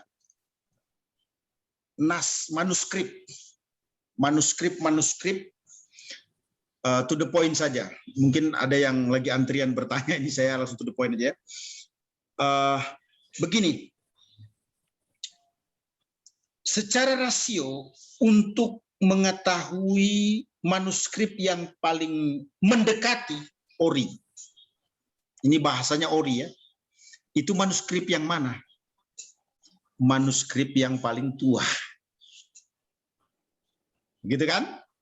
Manuskrip yang paling tua. Itu. Nah, bagaimana kalau ada muncul manuskrip baru? Ada metode memang untuk memberi penilaian hal tersebut. Ingat bahwa baik PL maupun PB itu tidak ada powelnya.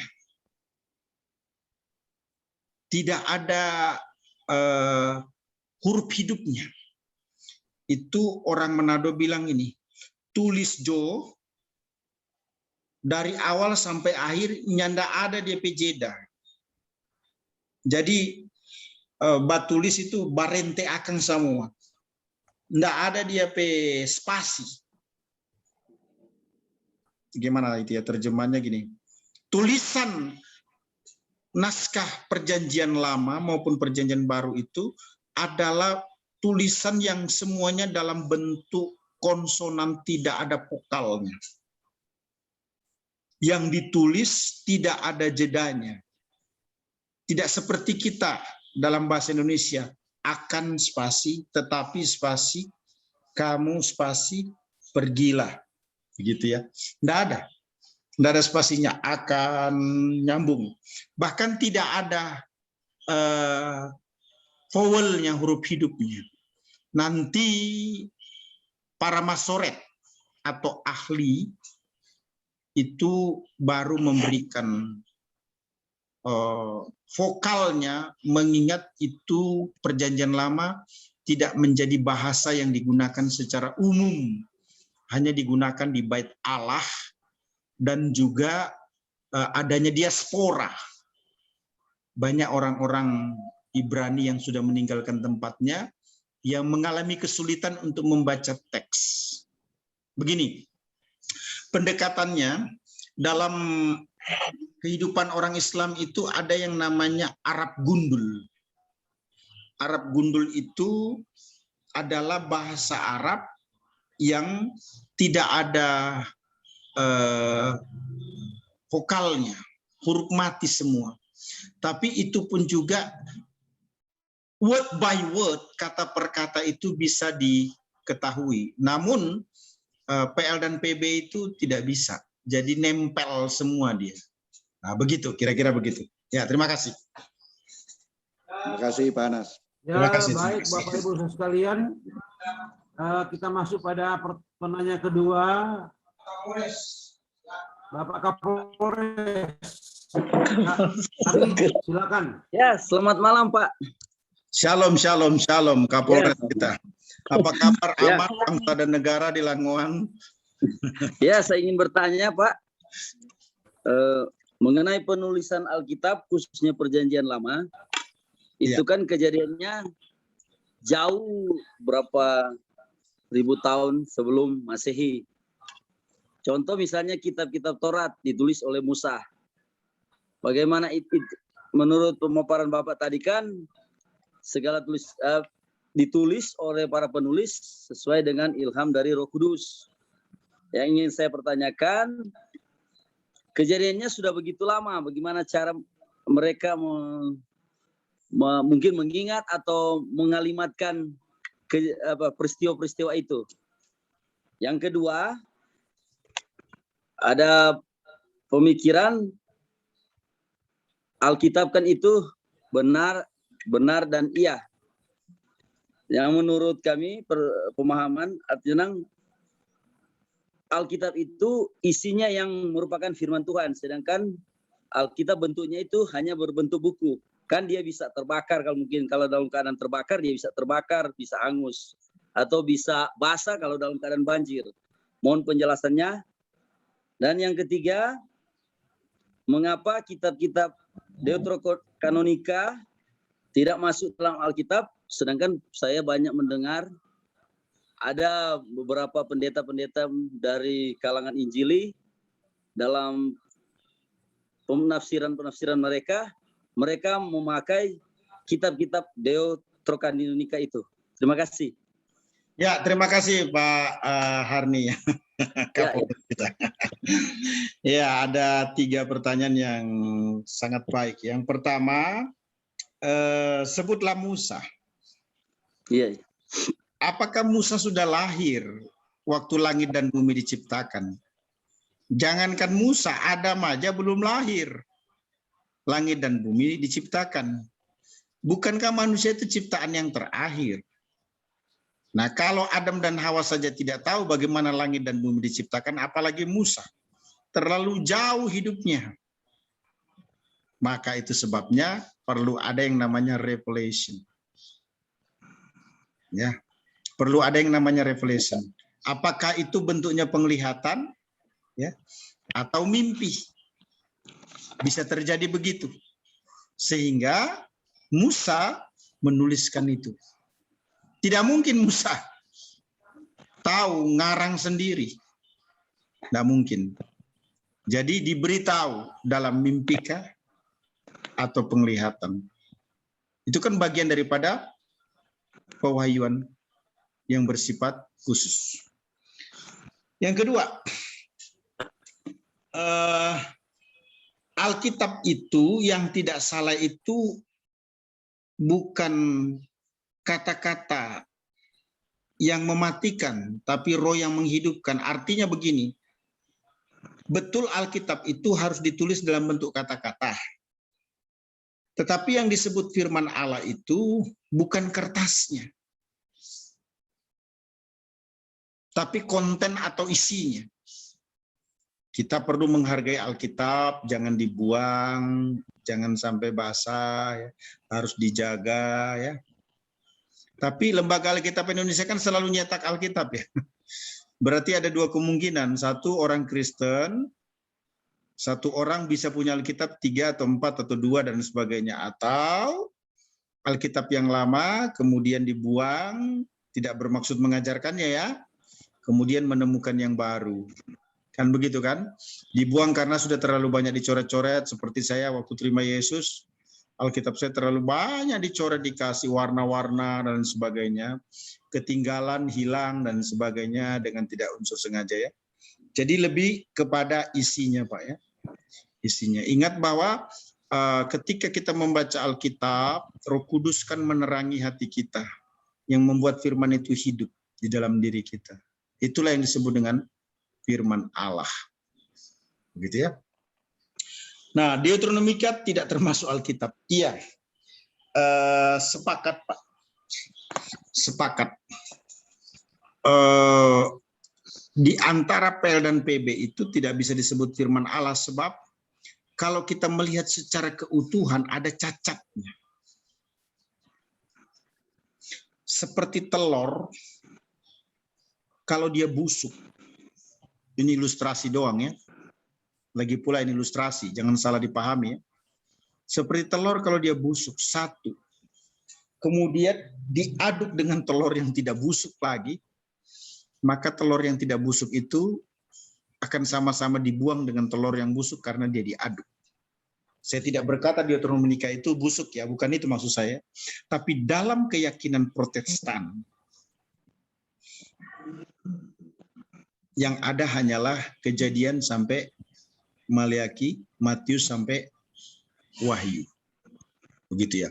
Nah, kalau ada kitab Deuteronomika digunakan oleh kelompok Injili, itu sebagai sumber untuk menulis bisa saja. Namanya juga sumber kan. Sumber bukan sebagai kebenaran yang bersifat absolut. Karena kebenaran yang bersifat absolut kan hanya firman Allah, Alkitab. Nah, kalau itu digunakan sebagai pendukung sekunder, bukan primer. Ingat loh ya, bahwa kebenaran yang absolut yang tidak pernah salah itu cuma Bible. Nah, kita memahami Kejadian sampai Maleaki, Matius sampai Wahyu. Nah, kalau Deuteronomika ada yang menggunakan oleh kelompok Injili tertentu, dipastikan dia tidak mensejajarkannya dengan kebenaran yang absolut dengan PL dan PB. Kalaupun ada yang menggunakannya, hanya sebagai referensi yang nilainya tidak sama dengan PL dan PB. Terima kasih. Ya, baik. Terima kasih. Kita datang pada penanya berikutnya kepada Ibu Esther Lukas. Silakan. Shalom, selamat malam, Pak. Shalom, selamat malam Ibu. Ya, saya izin bertanya, Pak. Boleh. Mau kenalkan diri, mungkin belum banyak yang kenal, silakan dengan mukanya.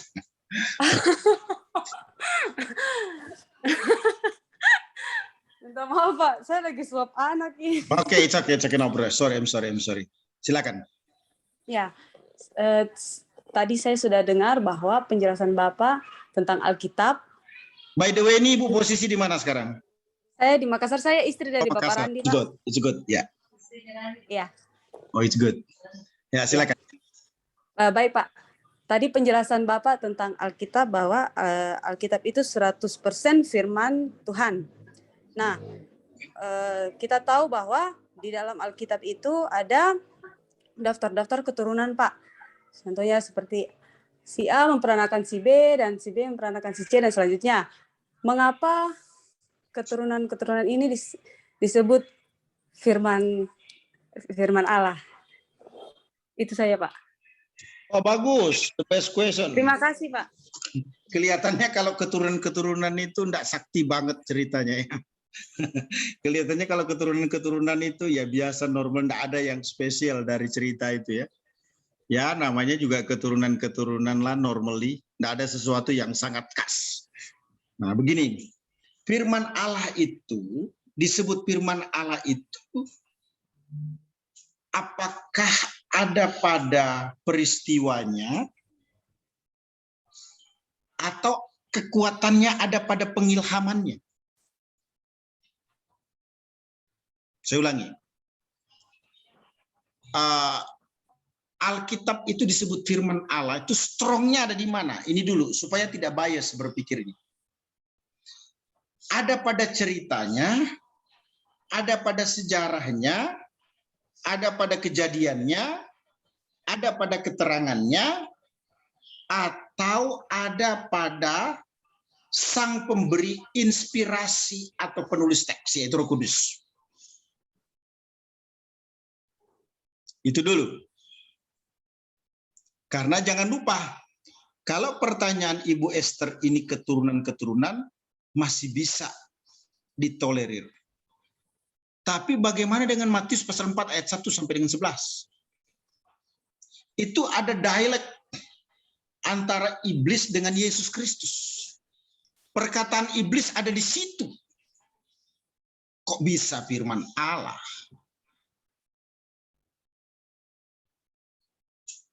Jadi yang pertama statement saya. Disebut firman Allah karena diilhamkan oleh Roh Kudus. Bukan terletak pada peristiwa, angka, lokasi, whatever. Tapi terletak pada apakah itu diilhamkan oleh Roh Kudus atau tidak. Yang kedua, ketika cerita itu dijelaskan di dalam Alkitab, yang perlu kita lihat secara keseluruhan merupakan satu kesatuan yang tidak terpisah. Bagaimana bisa menjelaskan tentang Yesus yang menang atas godaan iblis, kalau tidak menjelaskan bagaimana proses Yesus dicobai oleh iblis? Kalau tidak menjelaskan bagaimana Yesus ditanya oleh iblis, berkatalah iblis, kemudian Yesus menjawab iblis. Itu artinya apa? Satu cerita yang merupakan satu kesatuan yang tidak bisa dipisahkan. Nah, demikian pula bicara tentang keturunan-keturunan. Itu merupakan satu cerita yang memiliki satu kesatuan yang memiliki makna setelah kita mempelajari Alkitab secara utuh. Itu jawaban saya. Terima kasih, Bu Esther. Baik Pak, terima kasih atas penjelasannya. Tuhan berkati. Baik, pertanyaan masih adakah? The last question.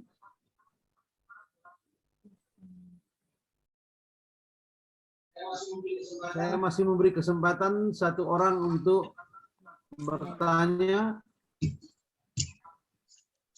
Boleh saya Pak? Boleh? Mari. Nah, silakan Pendeta Vanessa Silakan, Pak. Pahang. Ya. Oke, makasih. Selamat malam, Shalom. Shalom. Sebelumnya tentunya dengan webinar ini saya diberkati. Apalagi ini berkaitan dengan patokan iman satu-satunya. Dan di sini saya tergerak untuk bertanya kepada Pak Anas mengenai Alkitab kan itu diwahyukan oleh Allah dan Roh Kudus yang bekerja di dalamnya.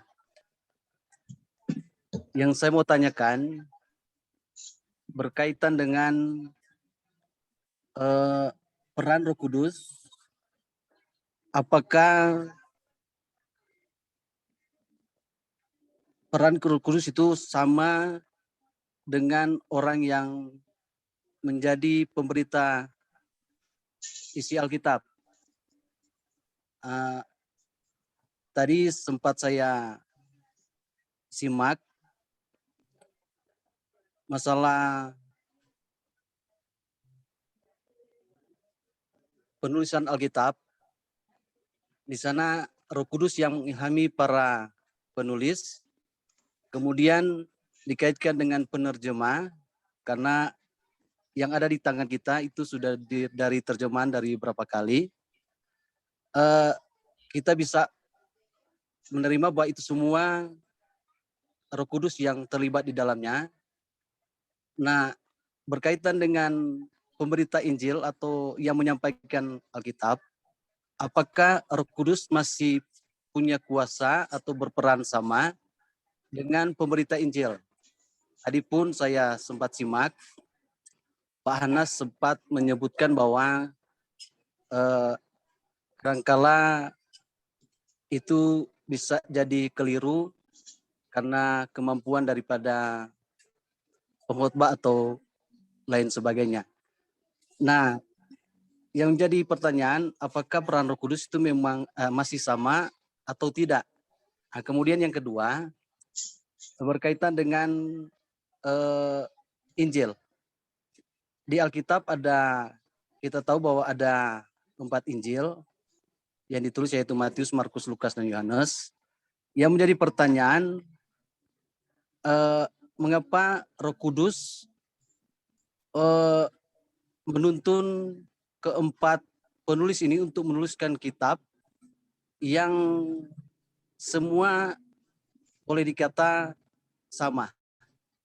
Apakah kalau orang cuma mau pikir secara biasa, apakah tidak bisa itu saja ditulis oleh satu orang? Terima kasih Pak, Tuhan berkati. Ya, pertanyaan yang sangat baik dari Bapak Panika Pahang ya. Baik, Roh Kudus itu pribadi yang sama. Baik terkait dengan penulisan Alkitab maupun Roh Kudus yang menolong para pemberita Injil. Cuma bukan masalah pada pribadinya, tapi pada fungsinya. Begini, ketika Alkitab itu belum dikanon, maka Roh Kudus itu memberikan inspirasi kepada para penulis firman untuk menulis firman Allah. Sehingga sekitar tahun 300-an itu Alkitab disebut close karena sudah dikanon. Nah, Roh Kudus yang sama itu sekarang tidak lagi. Perhatikan statement ini. Roh Kudus yang sama itu sekarang tidak lagi menerangi hati orang percaya untuk menulis firman yang baru atau Alkitab yang baru selain Perjanjian Lama dan Perjanjian Baru. Tapi Roh Kudusnya sama enggak? Sama. Roh Kudus yang menggerakkan orang menulis Perjanjian Lama dan Perjanjian Baru itu adalah Roh Kudus yang sama bekerja di dalam diri para pemberita Injil di masa kini. Cuma perbedaannya, pemberita Injil di zaman sekarang ini adalah keliru, salah kalau masih menerima wahyu baru dalam Alkitab. Ada firman Allah selain Perjanjian Lama dan Perjanjian Baru. Pertanyaan yang kedua, kenapa Injil tidak ditulis oleh satu orang aja? Kok harus 4? Begini, Matius, Markus, Lukas itu disebut sebagai Injil sinoptik. Injil sinoptik itu artinya sambil mengambil pandangan yang sama. Kalau boleh saya katakan, Injil sinoptik itu seperti segitiga sama sisi. Ya. Ada informasi dari Matius yang harus, maksudnya begini, ketika kita membaca Injil Matius, tidaklah komprehensif informasi yang didapat tanpa membaca Markus maupun Lukas. Demikian pula ada penjelasan di dalam Injil Markus yang harus di mana kita membaca Matius dan Lukas. Jadi dia saling melengkapi. Itu sebabnya perlu ada 3 penulis. Kepentingan Matius itu menjelaskan Yesus adalah Raja. Kepentingan Markus dan Lukas berbeda dengan tekanan Injil Matius. Bagaimana dengan Injil Yohanes? Pergumulan yang dihadapi oleh Matius, Markus, Lukas berbeda dengan Injil Yohanes. Karena Injil Yohanes itu adalah Injil yang utuh. Bukan berarti Matius, Markus, Lukas tidak utuh. Saya umpamakan Injil Yohanes itu bulat. Kepentingan Injil Yohanes itu adalah untuk menghakimi filsafat Yunani waktu itu. Yang menempatkan theos dengan logos, demiurgos, dan aion-aion itu secara